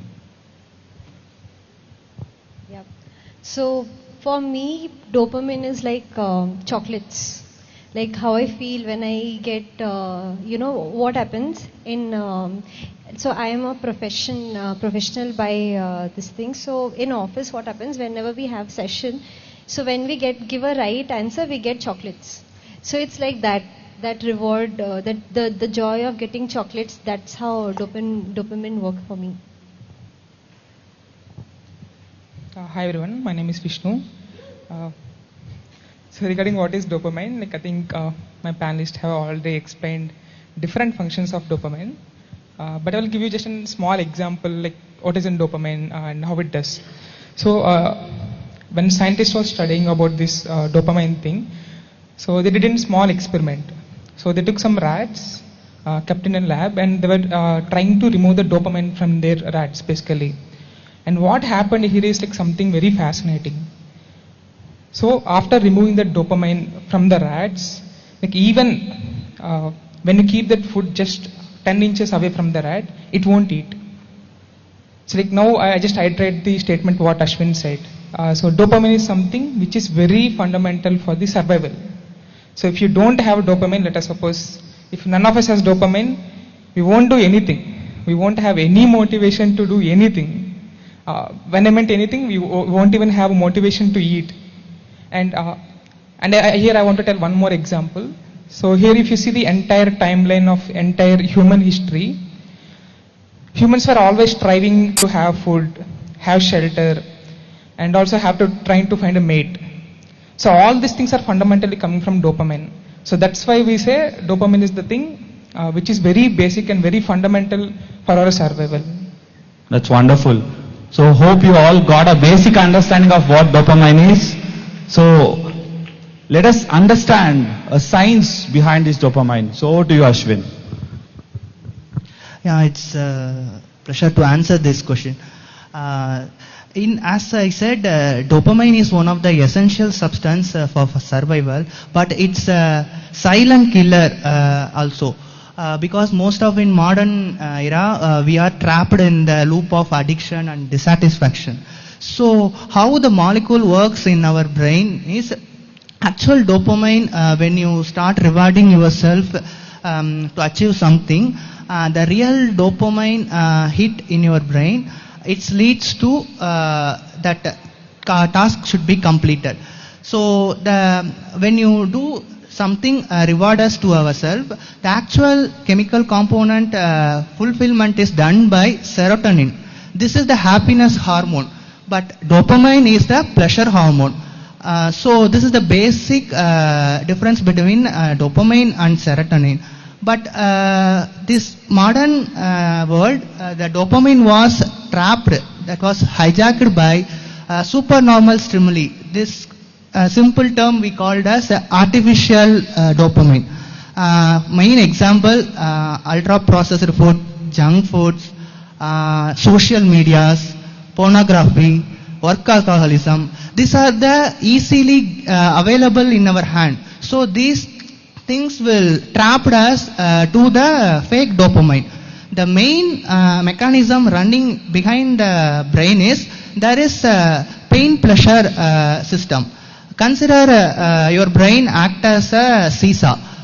There is one side you put pleasure at a high level, that's a dopamine state. The brain will manage the equilibrium to counterweight on pain side. They put the same level of dopamine pleasure into weight side. So this equilibrium state will maintain always. This is called homeostatic state. This state, once you balance this state, means you are in normal level of dopamine secretion. But if you are in addiction stage, that you are not tolerant to dopamine, means you are over consuming of alcohol, drugs, social media, the brain will put more weight on pain side. That time you won't feel the real happiness of dopamine. That time what will happen means you are continuously addicted to that substance. There are addiction leads to 5C concept. The 5C mainly flow on in all our life. That's first. Ashwin, so you said till whatever you have shared, that's perfectly fine. Yeah. But what is this 5C concept? Let's next come over to that. Yeah. But before that, let's move to Arpita. Sure. So Arpita, like what would you say on the dopamine trap? Yeah, so the dopamine trap, I would just quickly like to give a very common example that everybody on our phone has notifications on, right? I guess most of us has our notification on, and our brain actually connects with the sound of the notification.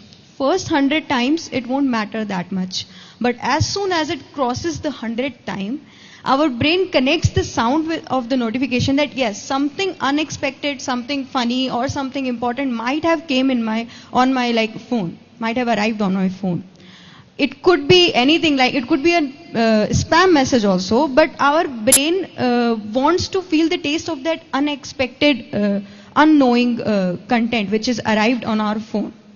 That is what gives us that dopamine hit. Our mind is thinking, something funny, something important might have came on our phone. But again, as soon as we open it, the dopamine hit is like stabilized, plain.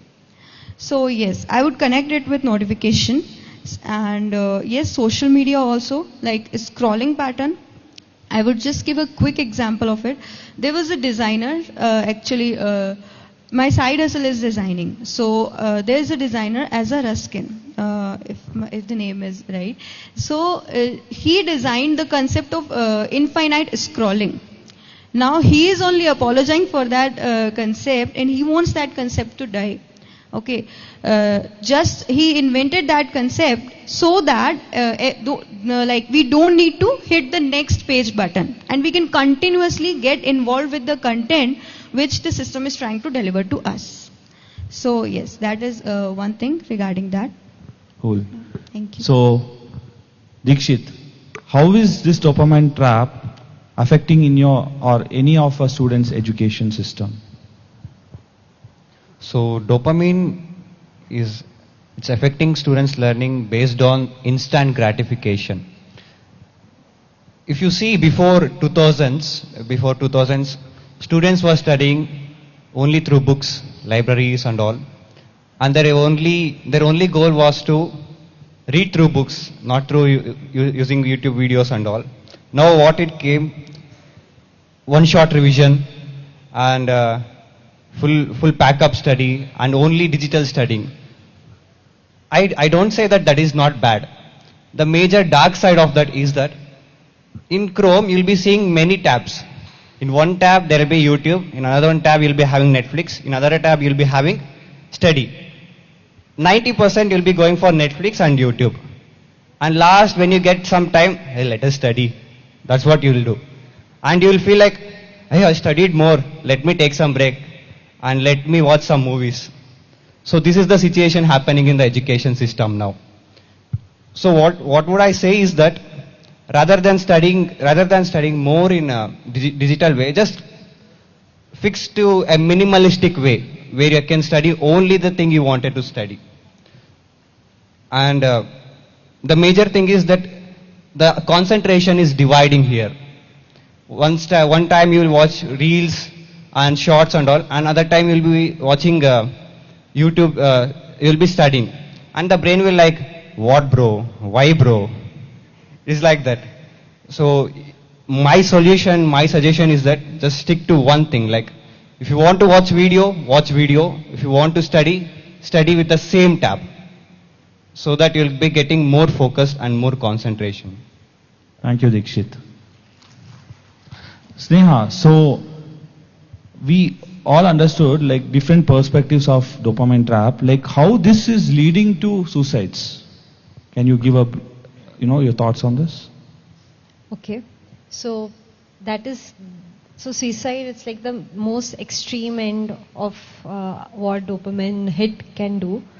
But cut to current, where everybody is here, nobody is there at that stage. But there are still certain people who are and who have maybe crossed that stage. And how do we reach to that? So now first thing to understand, what is creating the dopamine hit? Like, what are the things? Like, okay, nowadays we think whenever we hear this word dopamine trap, we just focus on, say, social media or say Instagram, Reels. But what else?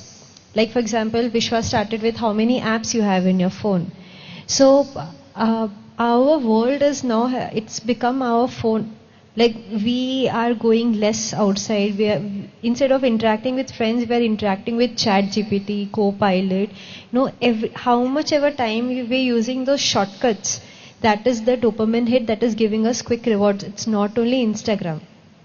Now, what happens, like, for example, a streak that we are trying to create in Snapchat, or a reel that we are doing, or a story that we are posting, like, it just goes on. There is no end. Also, it comes with food, like what kind of food we are eating. Now, how it works, all these scenarios, you can say it's a real life, but not a real life. But life starts in real life. That's where we have to live. And what happens when we are stuck in real life, we imagine that our real life will also be in the same manner. We'll be rewarded in the same way everywhere, whether we are studying, like he said about education, and how many time of pauses we take as compared to how much time we spend in studying. So when we open a book, it doesn't give us that hit of dopamine. It doesn't. When we, not even say, for example, academics, there are n number of books that you can read, be it any topic. And many writers have written amazing books. But whenever we open a book, a person who we suggest that, okay, you read a book, they say they are not interested. Why? Because it doesn't give the hit. Be like, for example, you're not a student. You're, pursuing job. That work is not giving you the dopamine hit. But whenever you drink, say, tea, coffee, what happens when you drink tea and coffee? Instant you get energy, you get that hit. So, just for doing some work, we are dependent upon food, say junk food. Now, tell me one thing, how many people like Maggie? Most of us. We so less. Definitely if I get a bowl of Maggie, there will be line. So, so that's how it is. Now, do you know why Maggie was banned? Anybody? Anybody can raise hand and you can get, anybody, do you know why it was banned? Yeah, because of lead content. But there's one more thing. Maggie, chips, all the other junk food, what is there? Like, for example, even, so that component, there are other preservatives that purposely the, people, the industry is putting in so that we crave more for that. That is giving us that dopamine hit. The more we eat, the more we crave. And now what happens in real life when we are as a student? Now we are not able to, now for example, earlier the reels was like 1 minute. Then it came down to 30 seconds. Now the reels are now cut down to 15 seconds. Yeah, that's how our attention span has reduced. 1 minute, 30 seconds, 15 seconds. That is how we are the rats for the industry. The social media industry or any other industry, we are the rats. And they are experimenting. Okay, let's give these people 1 minute. Then see how 30 seconds, how 15. Earlier, anxiety, depression. Like, have you ever heard of like your parents telling, in our time we were so anxious? No, they will never tell, no. So currently mental health is so much of focus. That's so much of topic everywhere. When everybody is saying, I am going through depression, I am getting anxious. Earlier we never used to use these words. But now what has changed that is creating these things? Now I am a student, I am trying to read. I am not able to focus. First thing, I won't be able to get that rewards, that is marks. Then I will compare. That is the FOMO. Now, social media, whatever they are creating, you can say a scenario, they are creating something all good scenario. Like everybody is achieving, everybody is earning money, everybody is becoming famous, everybody is, all the beauty products that they are marketing, everybody is becoming beautiful. But that we are not able to match. the fear of missing out, the dopamine hit that we are not getting with the regular activities, exercising, meditation, spending time on whatever we like, our extracurricular activities, we are not getting that dopamine hit because our attention span has reduced. How books will make us, how it can be more attentive, we have forgot that. So that is why everybody is becoming more anxious. They are deprived, just like rats. When they become deprived of dopamine, they will become crazy. They will not understand, okay, where can I get that dopamine hit? Just imagine a drug addict. Drugs are also giving dopamine hit. Now imagine that if you don't give that person drug on the correct time, just imagine any movie you would have watched. They will become restless. They will want it. The moment they get it, they will be like relaxed. That's how attention, dopamine, every other thing is doing to our brain. It is making us anxious. The more we get into the trap, the more we are anxious. And if we don't get it, we are depressed. And that's how slowly we tend to go into that scenario where we are into depression, where we are craving for things, when we are going crazy. Like now I say shopping. If I say shopping gives dopamine hit, there are many people who simply go shopping, swipe cards, whether they have money or not, window shopping or any kind of shopping that gives them dopamine hit. Myntra, Amazon, Flipkart, everything. We just keep on scrolling, we keep on putting in our cart, whether we get it or not. So the phenomena is creating situations in us which can go to extremes if we are into that, that crazy rat. So that's how it tends to suicidal. Thank you, Sneha. That was wonderfully put. So, Vishnu, can you give we understood the science behind it and we understood the behavior pattern behind it. What is a spiritual approach and how is it affecting our day-to-day life? Yeah, I think that's a good question. Maybe before going to that, I just want to add a few points to my fellow panelist Ashwini's answer. So I want to add few points in science and then I'll go to the spiritual science and what it says. So what Ashwini has said is, like he said, there is an weighing machine, right? Like where you get dopamine, there is an imbalance in the brain. So actually humans were never designed for a very heavy amount of dopamine. Like we want a normal, steady one. That's what a human wants. So I'll give you an example. So if you go for some running or let us suppose you went for 3 kilometers or something, the happiness that you get, it's in steady dopamine and it exists for a lot of hours. It's not like in spikes that we get when we see Instagram or all these things. And to add few more points to what he said, that our brain wants homeostasis. So basically, we may go for extremes, but our brain wants balance. Basically, it's designed in such a way that it wants a balance. That's called homeostasis. So what's happening is, everyone thinks, because we're going for more and more dopamine, we are getting addicted. That's what everyone is thinking. But what science is telling is, like, we have this weighting machine, what Ashwini has said. So let us suppose, I have went for some dopamine thing. Let us suppose I have scrolled Instagram and because of that uncertainty that what I will get next, I get a lot of dopamine. So in this weight, on one side there is pleasure, on the right side, on one side there is pain. That is what the balance that needs to be there in brain, that is called homeostasis. So because I got this dopamine, there is a weight here. And because this is too much, our brain says like, bro, no, I want balance. So what it's doing is, it's adding a chemical called gremlin. So this adds weight to pain. But the thing is, as I said, our entire creation is natural. So it will add this gremlin very slowly. But our dopamine is very full spike and all, right? So by the time gremlins comes, this dopamine is over and this is again imbalance. Now, as you can see, pain is down and pleasure is up. Because now we have pain in our body.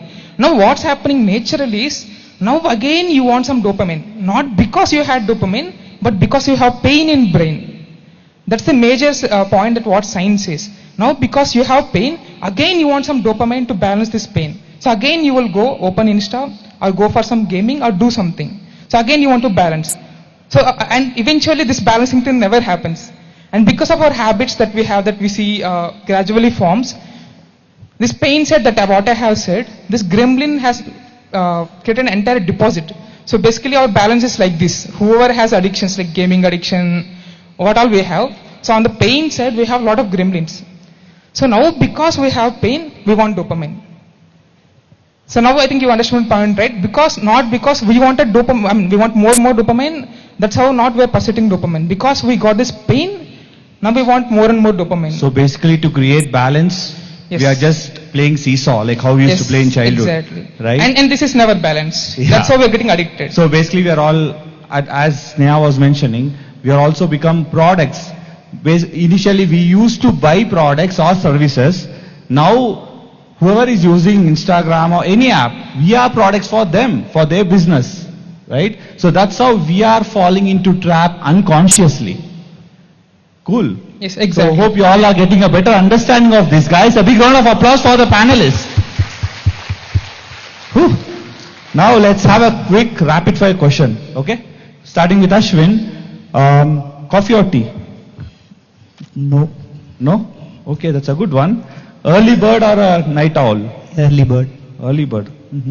Sweet or spicy? Middle. Sorry? Middle. Middle.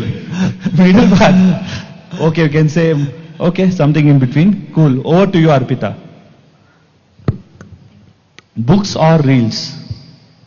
Books or reels? I would say audio podcasts. Audio podcast. Okay. Silence or music? Music. Save or spend? Save. Awesome. Over to you, Dikshit. Patience or instant results? Patience. Plan or procrastinate? Plan. One task or multitasking? One task at a time. Awesome. Sneha, over to you. Peace or excitement? I think I want both. Depends, actually, both. Reality or virtual world? Reality. Long-term goals or instant fun? Long-term goals. Awesome. Over to you, Vishnu. Discipline or motivation? Discipline. Phone free for a day or with phone throughout the day? Free for a day. Who controls whom? You or your phone? I wish I control myself. So all these rapid questions, I mean, all of them, most of them chose positive one. But if you can relate, most of us choose motivation over discipline. We want motivation every day. But in reality, discipline is what creates the results. Right? So we have one last question for all of you, starting with Ashwin. So you are saying about the 5C concept. Yeah. Can you just share it shortly? Yes, I continue where I left. Behind all this trap, addiction is the main root cause. So how this addiction works, what is it philosophy behind it? Means there is a 5C concept. First one is curiosity. Before you are motivated to do something, there is curiosity inside you. I want to try this, I want to taste this food. This kind of curiosity will start from your inner side. So next C is cravings. Once the curiosity happens, the cravings to procure that substance, it will happen in your mindset. Then third C is compromise. Once you have the curiosity and cravings, after that you compromise it for that substance. Even it's good or bad. For example, you take a drug, you are not a drug interested person, but you in a lifetime you want to try at least once. This is the curiosity happened in your mind. That cravings, at least one time I want to try. The compromise thing is, okay, I am not a regular drug person, but I want to try. Yearly once or something occasionally. This is the compromise yourself. Then 4C is consequence. Your environment will easily adapt you to procure or because in the world of abundance you have easily get everything in your hand. So the way you procure in anything you get the drug easily. So this 4C, the last one is loss of control. Once you travel across this 4C, finally once you tasted the drug means you get addicted. Okay, it's my last last time only I am doing. This kind of excuses will continuously secrete, because this is the loop of dopamine. You are addicted to any kind of substance, either social media, drugs, alcohol, food. So this is the 5C concept you should remember when you are addicted to any things that release bad dopamine to your mindset. Means you should alert them and check this 5C concept will comes under any addictions or not. That's wonderful, wonderful. The 5C concept was really pretty clear, the pathway how we fall into trap. So Arpita, what is that one addiction or one dopamine trap that you fell, and how did you overcome it? So it's a very common addiction which I also felt in trap, which is the scrolling part, the reels scrolling, or one more thing, playing games, online games. Although that I consciously overcame, but reels scrolling was the one which I am going to share personally. So there are lots of techniques to overcome these addictions, but I personally follow 3 techniques, 3 major ones from them. Meditation is definitely there. I will be going there also. First one is, I discussed about notification. Okay, so we should first of all, like what we can do is turn off the notifications, because it continuously keeps reminding us to check our phone. Okay, so first we can do that, which I did, and it helped a lot. I have been doing it since past, I guess now 4 to 5 years. So yeah, it has helped me a lot, because the number of time I am picking up my phone is usually just to either check the time or just for that, because that costs me at least typing my password and then clicking on the icon of the app and then opening the app. That cost me this time. So till that maybe it will take 3 to 4 seconds, till that time our brain decides to start giving up for using that app, or maybe just checking it, if I'm doing it just for scrolling purpose. Or then second thing is, okay, coming to meditation also. So those who are beginner here, I just want to ask, who all are doing meditation for first time here? Okay, cool. So those who are beginner, they can try a few breathing techniques before sitting into meditation. That will help a lot. Even the one who are already practicing it, they can also try it. So a few breathing techniques could be the Wim Hof method. You can easily search it on YouTube and practice that. Then the other things are the DMT breathing, which constitutes your shamanic breathing, alkaline breathing, then your breath of fire, and then our Anulom Vilom is also there. So all these techniques you can follow before sitting into meditation. It will help you go into meditation deeper. Okay, and then focus more into meditation. Next technique is about, yes, don't touch your phone first thing in the morning. Like I think Vishwana also mentioned that how many of you touch your phone within 10 minutes of the morning. So as soon as you wake up, try not to touch your phone within 30 minutes, at least 30 minutes, give yourself. Starting mein, it will be like compulsions will be there, like no, I want to touch it, please. But what we can do instead, that we can keep our phone a bit away from us so that it costs us walking to that place where we have kept it. For alarm, we can choose some other clock version, or if we have control, then we can put an alarm in our phone, but not open it immediately.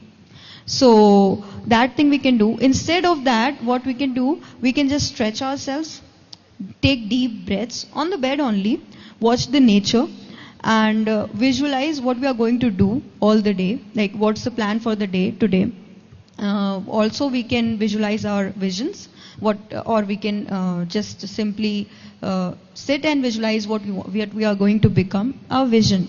So these things we can practice instead of taking our phone. Why I'm saying this is because the morning hours, like from 5 a.m., whenever you start your morning, whether 4, 5, 6, not later than that, but from 6 to 12 is the highest productive hours of our day. Okay? So usme, in those hours, we must do all the high efficiency tasks like learning something, some new skills, maybe preparations for any exams, or maybe getting trained for something. So those things we can do in those first few hours of the morning, highest efficiency hours. But if we give dopamine in those few hours only of the morning, what happens? Our brain says, oh, we have already received the dopamine, now let's, it will not be in a immediate state to come back. And and then after in the afternoon we can do something creative, and in the evening we can spend some time like playing sports or something like that. These three I personally follow and help me a lot. That's awesome. Wonderful solutions by Arpita, and especially how you start your day and how you end your day matters the most. The first 30 minutes of the day and the last 30 minutes of the day, it's directly connected to your subconscious mind, and that's where your habits are built. So thank you, Arpita, for wonderful solutions. So moving on to Deekshit. We see many games youngsters play these days, which few are really violent. They have to kill someone to win the game, and youngsters are so addicted to it, right? So what is the solution for it, Deekshit? Just delete the game. That's the only solution we can say. If they want violence, they just, or else they can do one thing. Like, give some stipulated time for gaming. Give the time only for the distractions, like 1 hour for distraction, 1 hour for gaming. Later that they should not touch that game. That can help them. So other than that, I'll be sharing my solution for this coming out of the dopamine trap. My simple solution is that the thing which I do is that before studying, I'll meditate. I'll just meditate for 15 minutes. After meditating, I won't touch phone. If you touch phone, that meditation is gone. So meditate for 15 minutes. Later, keep that phone outside and take your book and study. You should get bored by reading that book. Because this youth are thinking that boredom is very bad. Even the great Michael Jackson used to get bored and create many songs like Bad, Human Nature and Beat It. These were the songs made by Michael Jackson when he was bored. So if you are getting bored, that means you are in the progress state. That means you are coming out of your dopamine trap. The simple thing is, keep your phone outside, not outside the house, outside your room where you are very far away, meditate and then read, and you'll see the result. So that's my simple technique. Meditate, keep your phone outside, study, and get bored. Wonderful, Deekshit. So basically he's saying, keep your phones away, don't give it to some person and hope it's not stolen then. But basically he's saying, get bored. We all want something exciting all the time. So basically get bored to progress. So coming to Sneha. So she's also a CA by profession. And how do you find, if you had any addictions, how did you overcome it and what techniques did you use? Yeah. So basically what I did, I actually observed that, whenever I get a new phone or whenever I see phones, I was addicted to phones day one. And that was we are the generation who has seen keypad to smartphone walk. And I was always that techie person, whoever in the family, whoever has anything with phone, laptop, they will come to me, okay, fix this. So I was very much interested with new phones, new technology, and how, and anybody else, like for my teacher friends get a new phone, I'll just grab it and I'll go into it, the whole of the phone. So what I notice is that is something for me, I will always be checking things. Okay. So I will be always, checking the one thing that Arpita said, notifications. What I did is, I turned off literally all the notifications from my phone, like everything. Whenever any app is getting downloaded, they will ask us whether you turn on the notification, and sometimes they will not even ask. I went to my settings, every application, whether it is required, this app is required or not. First I cleared my phone. Whether it is required or not, For one thing, we will have multiple apps. I kept apps. I am using browsers. ChatGPT, Copilot, Flipkart, Myntra, Meesho, whatever. I don't have apps. I am going to Google Chrome, typing that. I am using the same benefit that is with everybody, but I am not using apps. So skip apps, because apps, they're getting our data, they're studying us, they're monitoring every activity that we are doing. And I literally went to settings of each of the apps to stop their access to my data. So all these things I did to avoid they to make me fall into trap, just like, avoid me making a product. And other thing is to get bored. So if I'm traveling, whether cab, whether bus, train, whatever, like travel is like Bangalore, traffic, travel is like everyday thing for each one. Wherever we have to go, we have to face that.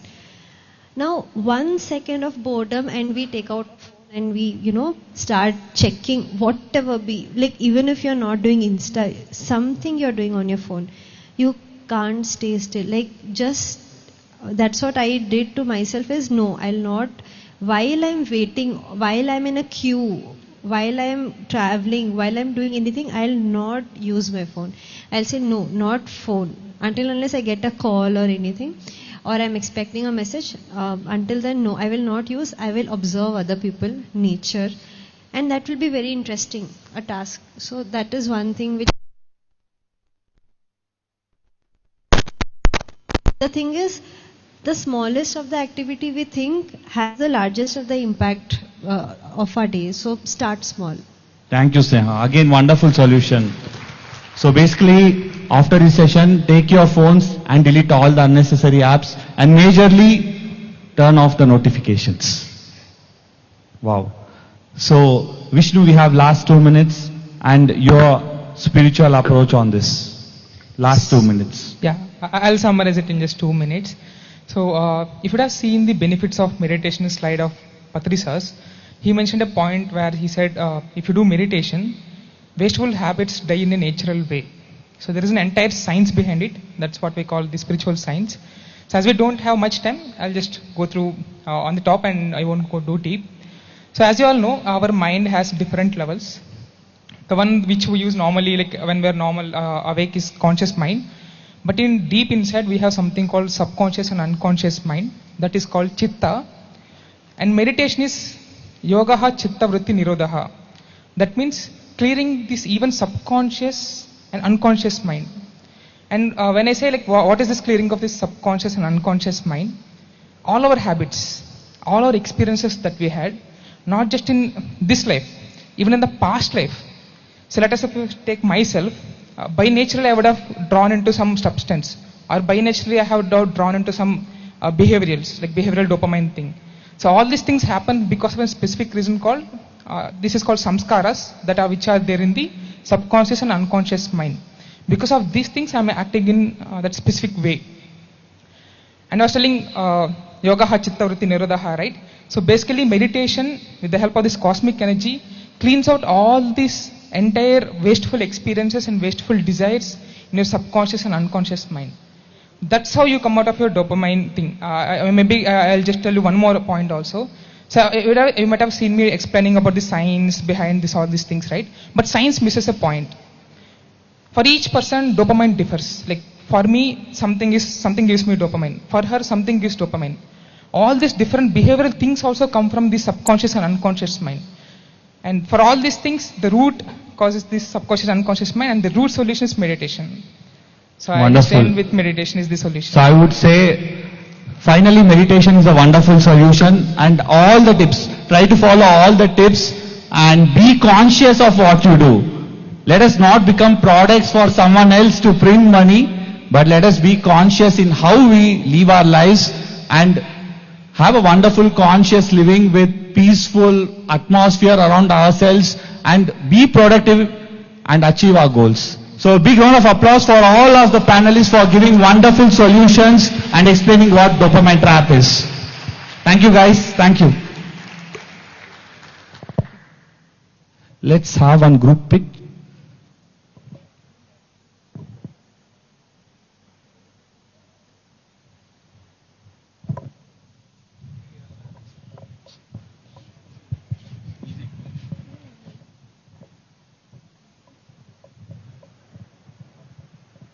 Guys, felicitation music, please. Let us give a huge round of applause, and I hope this was very, very useful for you. Yes. So how many of you understood this concept very clearly? The dopamine trap. Now a honest question. How many of you were using the phones when they were when they were discussing? See, I love the honesty. But yes, let's be conscious and keep our phones away for some time and just be in the present moment. Felicitation music, please. And huge round of applause, guys. Let's encourage all of them and gain all the wisdom and apply it in our practical lives.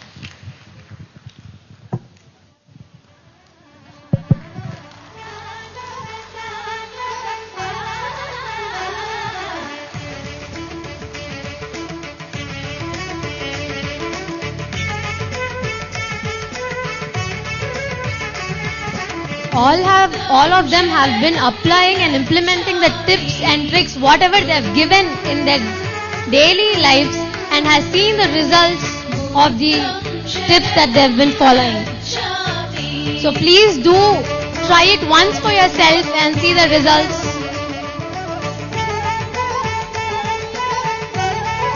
They have also been the core supporters and volunteers for PIMA across all states and has been helping us constantly with all the events and other programs.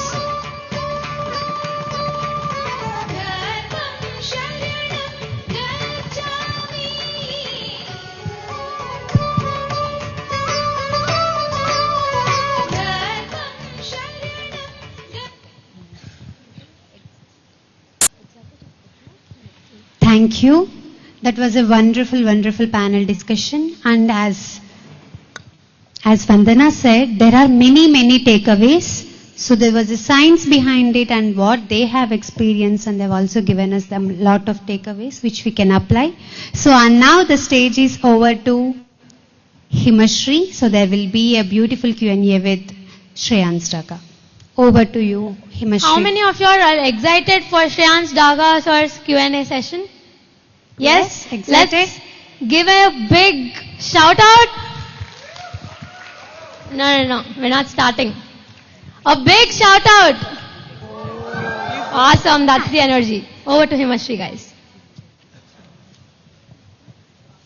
So, hi everyone. How's the vibe so far? How's it feeling? Can I hear some noise if it's good? Nice, I love that. Okay.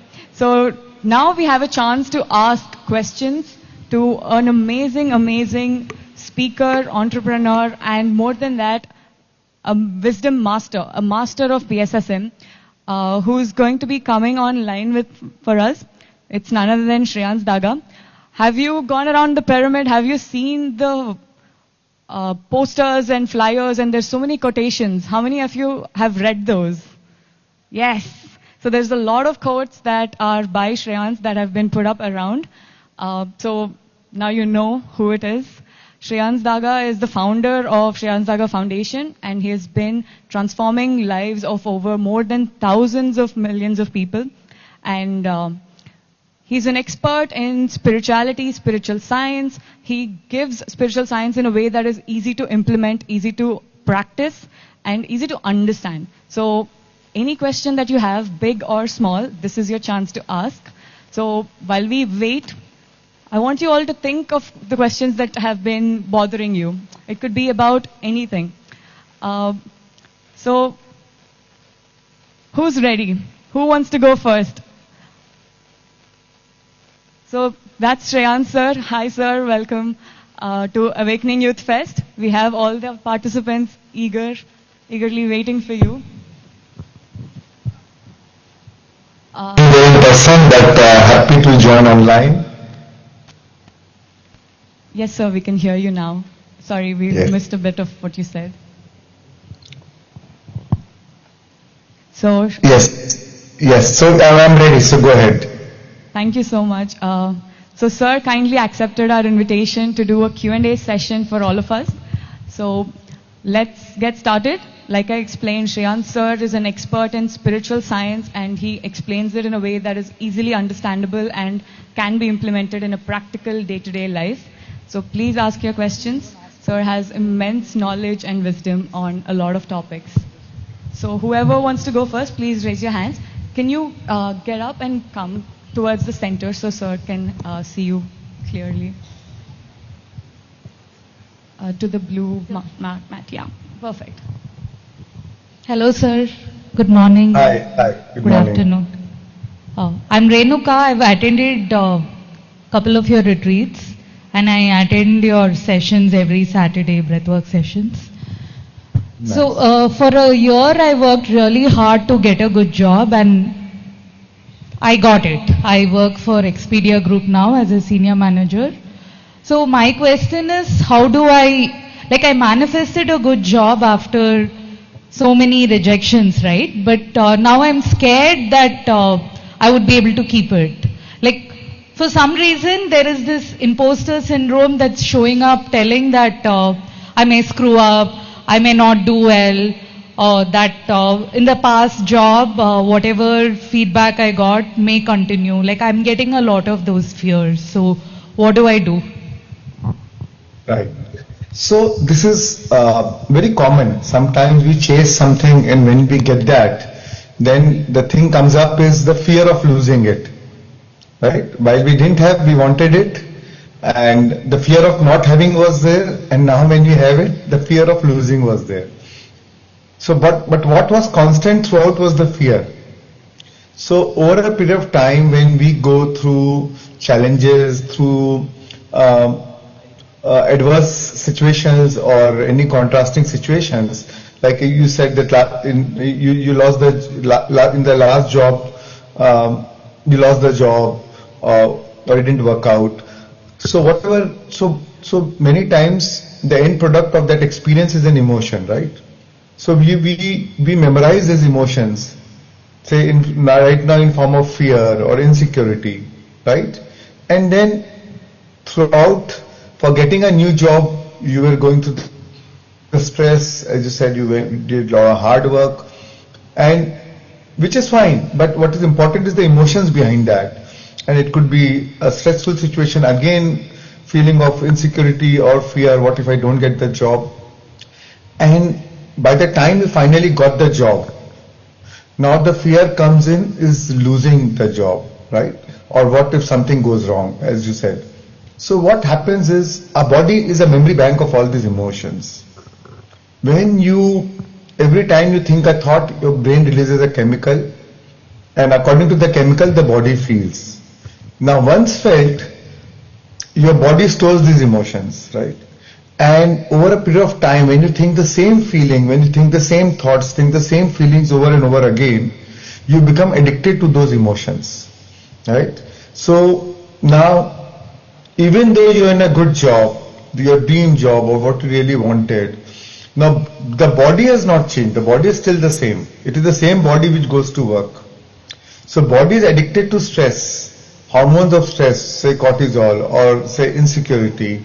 So it will prompt the same thoughts. So now your feelings are driving your thoughts, right? Your feelings will tell the brain, will tell the autonomic nervous system or will signal the DNA to, think of stressful thoughts so that you release cortisol and the body feels normal. What it has become accustomed to, it has become addicted to. So, and it's not just you. We are all, at some level, we are all our emotional addicts, right? So we have to understand that it is the body which is now overriding our mind, or it is the body which is sponsoring our thoughts, which is guiding our mind, right?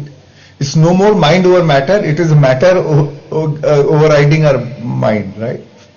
So this is where creative visualization, meditation is a powerful tool to visualize what you want in your life. See, many times when you worry, when you're speculating the worst outcome, you're giving all your energy to what you do not want, right? And wherever your attention goes, your energy flows. And wherever the energy flows, the universe shows. Because if you stay in fear and if you feel insecure and if you keep speculating about what worse can happen, then you that fear, what you fear is what you attract, right? Then you will draw that event into your life. What you resist, you persist, right? And if your focus is what you do not want, right? So that becomes your vibration of, the vibration is of insecurity, the vibration is of losing the job or lack. And the universe say, oh, this is your vibration, let me match it. Because we are all governed by law of attraction.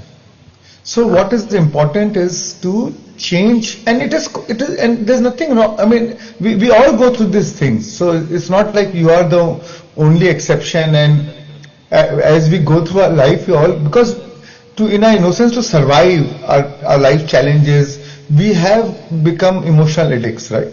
But what is, now that we are aware of how the cycle works, what is really important is to break that cycle, to break that pattern.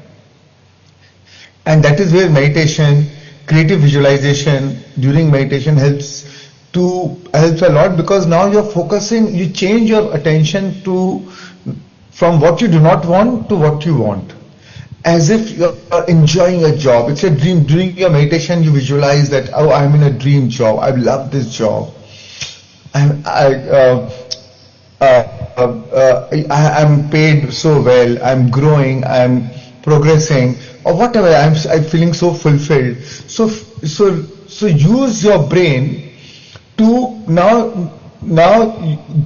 give your brain the taste of your future, of what you want to be in. Right? And make it feel as if it's already happening now, and change your emotions. Feel those emotions, not just visualize but also emotionalize. Now slowly the brain will get used to a new pattern of thinking. Your body will get used to the new emotions, because our brain do not know the difference whether you're imagining a situation or it is actually happening. Whatever it is, the brain thinks it's true, and that's how it releases the corresponding chemicals and the body behaves. So what is important is to break that emotional cycle. And once you break that cycle long enough, suppose you do it every day, even if you do it for 10 minutes, 15 minutes every day, you will break that cycle. All of a sudden you will say, oh, now those same thoughts are no more coming. Same feelings are no more coming. Because the more you try to fight, the more it will come. The more you will say, oh, I don't want to think, the more it will come, right? So rather than resisting or fighting about it, accept it, okay, this is coming, and know, okay, this has become a pattern because of my life situations which I have gone through, but it's fine. Be gentle, be generous to yourself, be compassionate towards yourself. But I have a technology. I know the technique how to transform it, how to change my mental pattern. And that's where meditation and creative visualization is a powerful tool. Right? Thank you, sir. Thank you so much. Yeah. Thank you. Thank you, sir. That was a very detailed and clear explanation. I think you've made it so simple for everybody to follow. Before we go to the next question, could you please share with us your experience? As a young person, what was your experience of meditation and spirituality? Here we have 400 plus young people gathered in Pyramid Valley. They're all here on day 3 of Awakening Youth Fest. So it would be really amazing to hear your story from when you were young and discovering spirituality. Sure. So I'll just start with how I got into spirituality. The year was 1993. I was 19 years old, and I was in college, second year college in Bombay. And suddenly I got to know that my father passed away. He was 46. It was a sudden death. And I was going through a lot of insecurity, a lot of fear about the future, a lot of grief, a lot of anxiety. I used to be sleepless in the nights. And during college time, I used to drink casually. But from a casual drinker, I became a compulsive drinker. I started drinking every night, every evening. And my life continued like that. I was in a semi-depressed state. I cut off from all my old social friends and only kept friendship with those whom I can go out every night for some drinks. So that is how I live my life. After 2.5 years, I was detected with chest tuberculosis, and that was like a wake-up call to me that, oh, I need to do something with my life, because otherwise, if I'm going to live the life the way I'm living since the last 2.5 years, I'm going to die soon. And I have a responsibility towards my family, my joint family, my mother, my brother, and everybody in my family. So I have to survive. I need to live. So I was talking to my sister. She lives in the hospital, Karnataka, and she was telling me she had met Patri sir just few days back, and she was in touch with Patri sir, and she said, oh, Patri sir is coming to Bombay tomorrow. If you want, I can request him to stay with you, and maybe he can guide you. And that's how Patri sir stayed with me. And he saw me, that was taking medicines for the TB. That was my second day of medication. So he asked me, and I explained him, sir, what I was going through in last 2.5 years and my emotional state, and this TB now. So he said, your TB is like a fire alarm.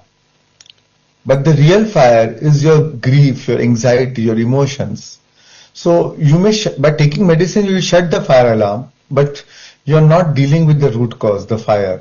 So unless you overcome your grief and your survival-based, fear-based you will then some other disease will manifest. So you're really not helping yourself in the long run. I said, but sir, I don't know any way better. He said, that's why probably I'm here today.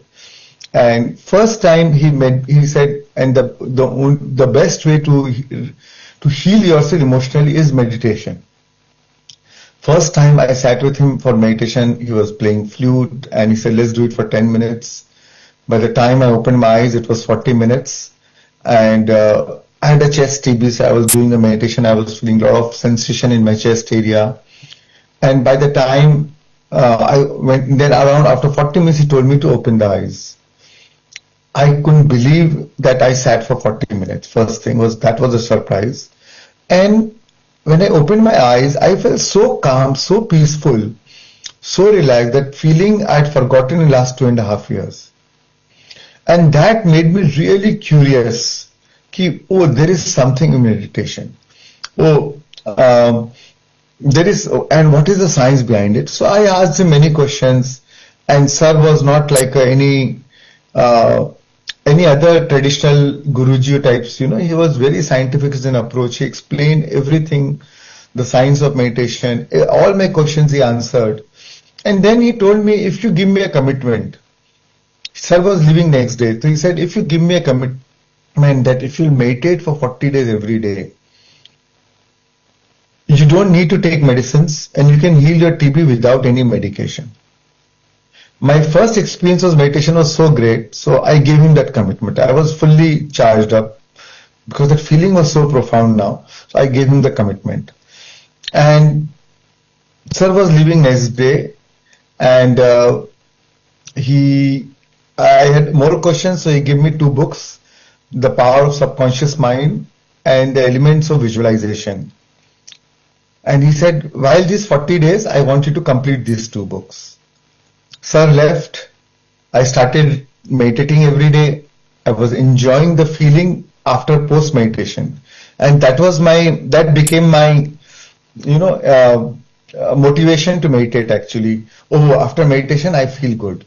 So let me meditate. And I got so hooked on to meditation that I used to meditate for like 3 hours, 4 hours, 5 hours in a day in intervals. But because after 2.5 years, I started feeling good. So I was meditating every day. But again, I didn't want to leave anything to chance. Somebody told me, that fear used to come in. What if my TB goes worst? What after 40 days, if it becomes, if it really becomes too bad? Because right now it was the early stage of TB. What it really advances? So somebody told me, why don't you do Reiki course? So I did next one weekend I did a Reiki course. Another weekend I did a pranic healing course. Another weekend I did a Silva method of mind control course. And my whole goal was, how do I heal myself physically? And while I was reading this book, The Power of a Subconscious Mind, first time I realized, oh, our subconscious mind is so powerful. The concept of we create our own reality was very, very new to me and very empowering. Oh, if I've created my TV, I can also heal myself. That gave me a lot of confidence. And when I was reading the book, The Elements of Visualization, first time I realized, oh, the power of our imagination, or how imaginal acts can become facts, right? So I was, at the end of the meditation, I used to see myself that I am fully healed, I am healthy, I am happy, I am joyful, I am partying again, I am back with my social friends, I am dancing, I am enjoying the music. So everything how I used to be 2.5 years back. So, and I was due for my chest x-ray after a month. Doctor had given me a medicines for 1 month, and I had appointment fixed for doctor after a month. Doctor had told me get an x-ray done and come back to me. So 30 days came and I got my x-ray done, went to the doctor.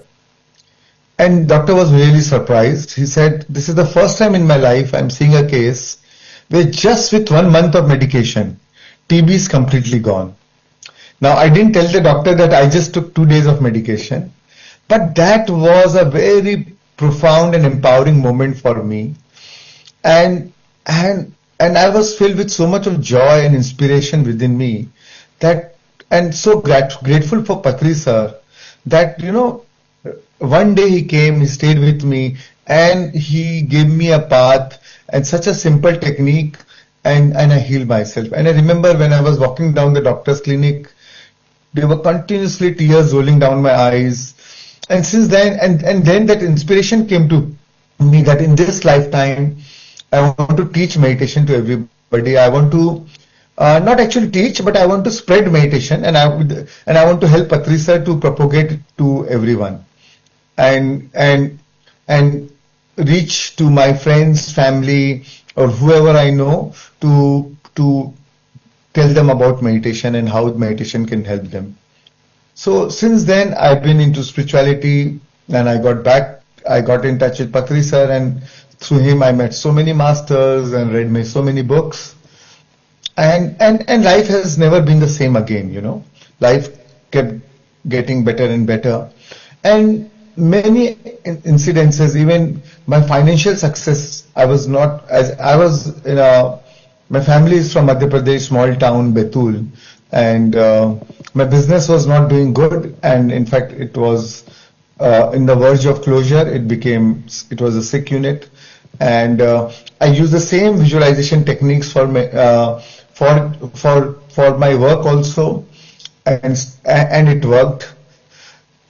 So, because we have less time, so I'll not go much into detail, but what I mean to say is, today, whatever I am, I owe all my success, so-called success, whatever worldly success, to meditation, and even emotional transformation to meditation, because those 1 month of meditation not only I realized that I healed myself from TB, but emotionally I was in a much happy place, much more confident, much more at calm and peace, you know. So everything for me, there's nothing that I'm more grateful for than the TB. That thank God I got TB, so that it became as a wake up call, and I met Patri sir and got introduced to meditation, and my life changed. So, and since then, it's been more than 30 years. Meditation has been my integral part of my life every day. I can't imagine my life without meditation. So, in short, this has been my journey here. Wow. Thank you so much, sir, for sharing your transformational journey. I especially loved how you expressed your gratitude for getting the TB. I think a lot of us view any negative experience, any negative emotion as something that we do not want. And hearing you say that you express gratitude for that, I think that's truly amazing. So let's hear from the audience. Anyone has any questions for sir, please raise your hands. Can you please come to the center so sir can see you clearly?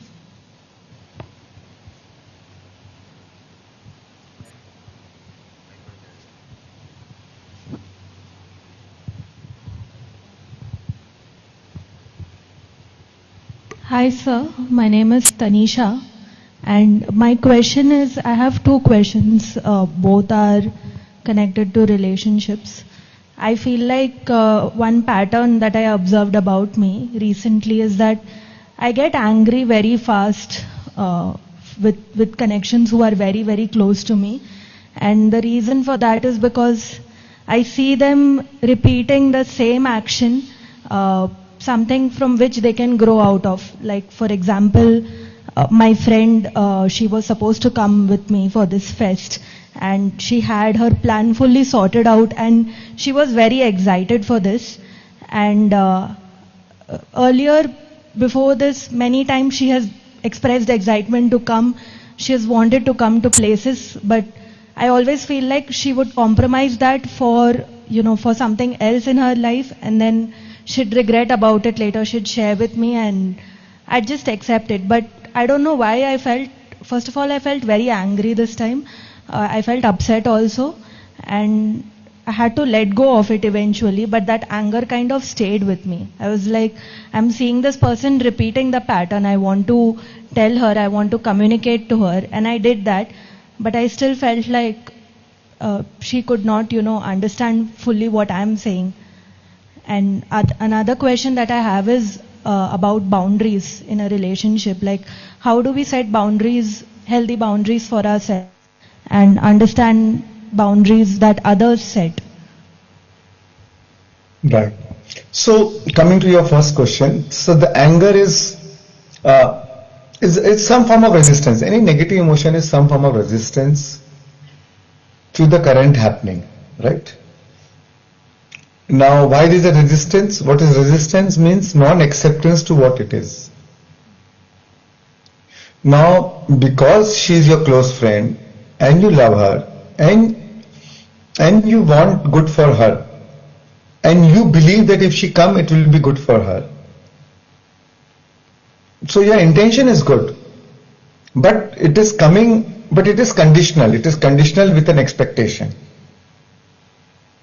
that she should honor or she should agree to what you want her to do, right? So the thing is, in a way you are trying to force her to do what you want her to do. So again, which is not correct. Secondly, if you're not honoring her own choice. See, at the end, we can inspire others, we can motivate others, or we can tell others. But at the end, it has to come without. At the end, we have to honor their choice, because their life is their choice. At the end, their life, it is their journey, right? And maybe you may think it could be good for her, maybe it is not good for her, or maybe it is good for her. But she has the right to choose her life, and what is making you angry is your non-acceptance to her choice about her life. So isn't it funny? And then we use it as an excuse. The anger is in you. The anger is not in her. There is an emotion of anger within you, and that is finding a reason to express itself. And now you are using as a friend, as a reason to justify your anger. So the truth is, if others can make you angry, that means they are controlling you. But anything outside which is not to your expectation will make you angry, and so that means those situations are controlling you. See, we cannot control, we cannot change others. See, I can't do anything for you but to change myself. You cannot do anything for me but to change yourself. So, if I were in her place or his place, I will say, oh, you are telling me to come for a spiritual class and to learn meditation, but look at your behavior. Why are you behaving angry? Why are you upset? If you are teaching me to come there and so that you will be peaceful and calm, and here you are only expressing anger and teaching, so in my mind I'll say first you change yourself and then try to tell me what I need to do with my life. You understand? So we have to, you bring a change in others' life more by non-verbal communication, more by becoming the example of what you want them to be. So first be the change that you want to see in the world, as Gandhiji said, right? So, and now whether the friend is doing good to her or him by coming or not, you are punishing, your anger is punishing you. So even though you are here, but your anger itself is punishing you. It's like Buddha said, it's like holding a burnt coal in your hand. Whether you throw it on others or not, but it will first burn your hand. So your own anger is punishing you. So your choice is not to your first choice is, or your first priority is not to work on your friend. Your first priority is to work on yourself. And that's where meditation, breath work is a powerful tool to release those unwanted emotions, to shove them out, to throw them out, to let go. And the another thing is awareness in the day-to-day life and acceptance to what it is. Right? Otherwise your friendship is conditional. It's a bargain, it's a negotiation. It's not unconditional.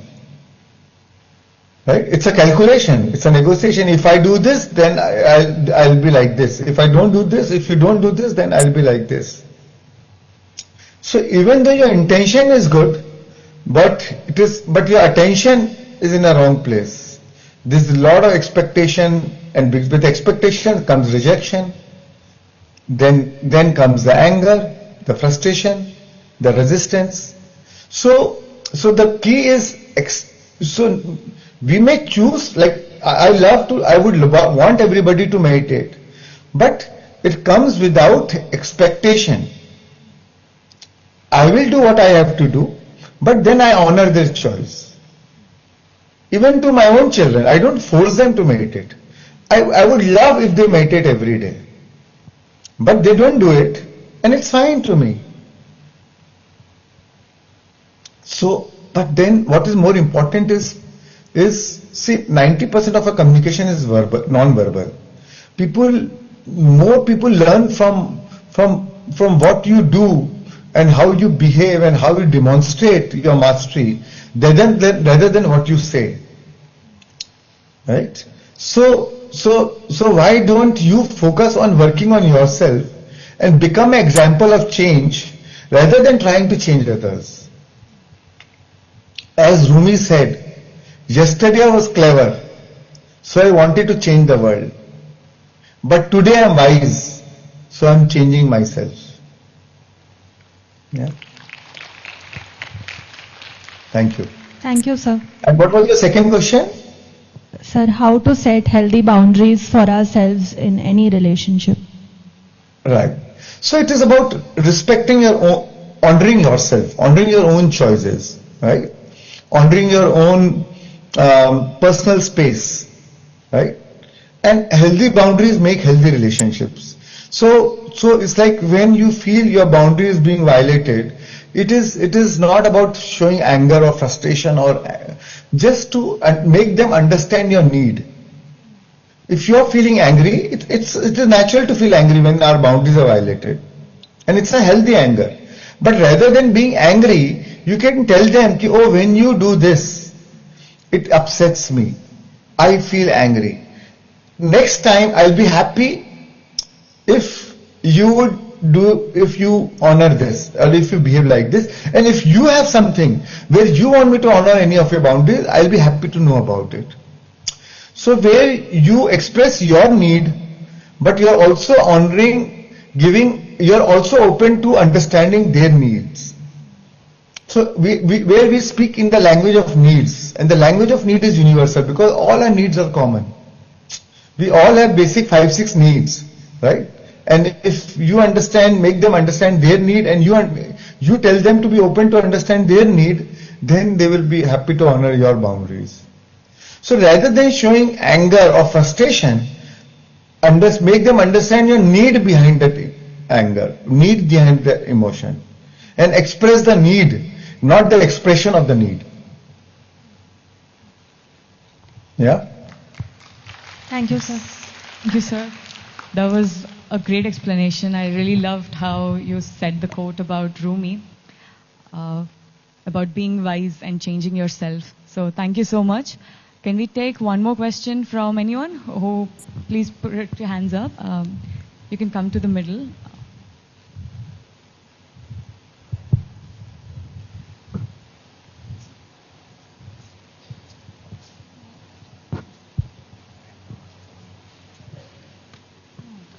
Hi sir, I'm a 16-year-old student studying in the IB program, which if you're familiar with, the IB demands a lot of your time and effort into like writing and prioritizing your tasks.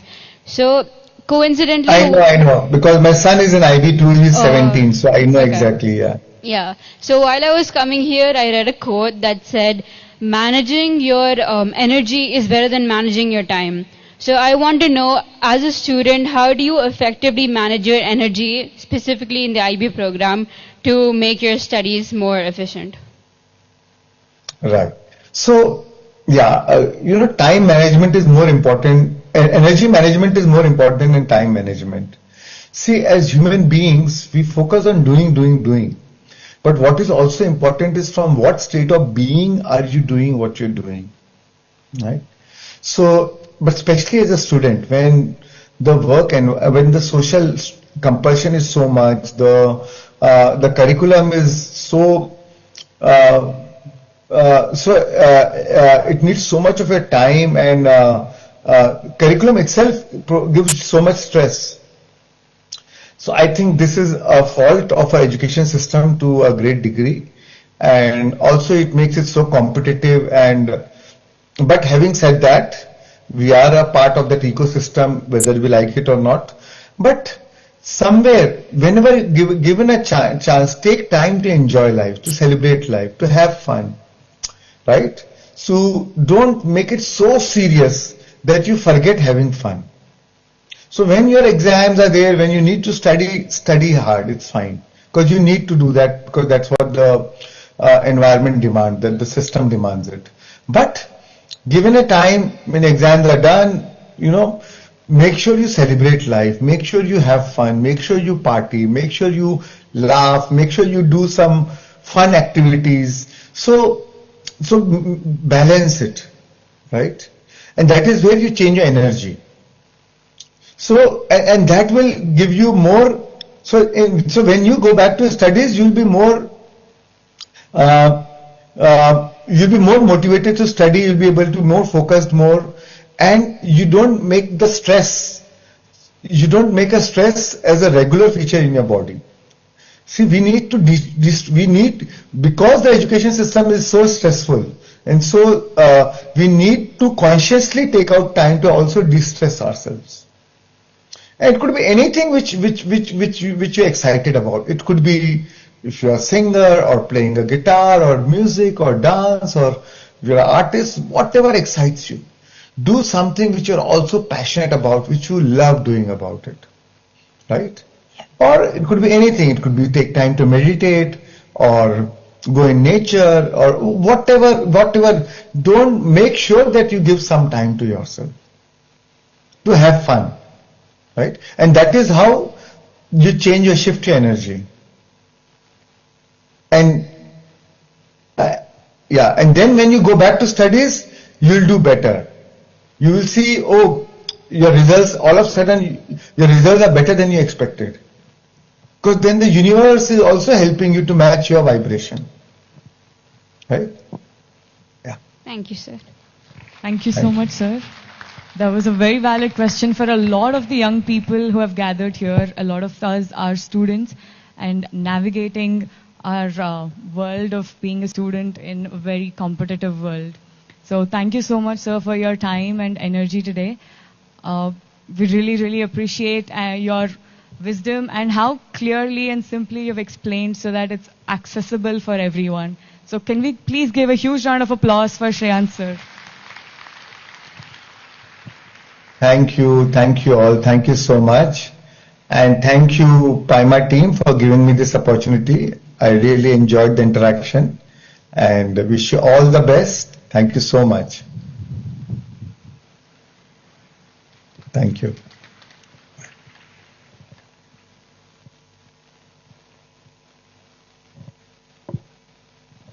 Okay, thank you everyone. So we'll go for lunch now. Before we go for lunch, I want to make two announcements. One is that we'll have Mandala art session once we come back. So please bring your stationery, sketch pens, whatever it is that you have.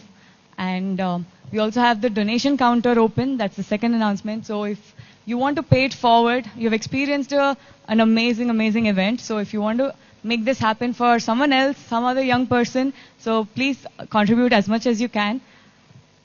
Donation and service are the best ways to create positivity in this world. So I encourage everyone to contribute as much as possible.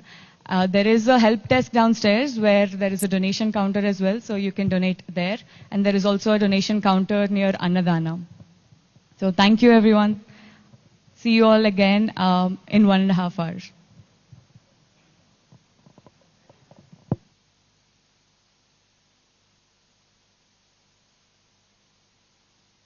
Can we all gather back here at 2:30, please?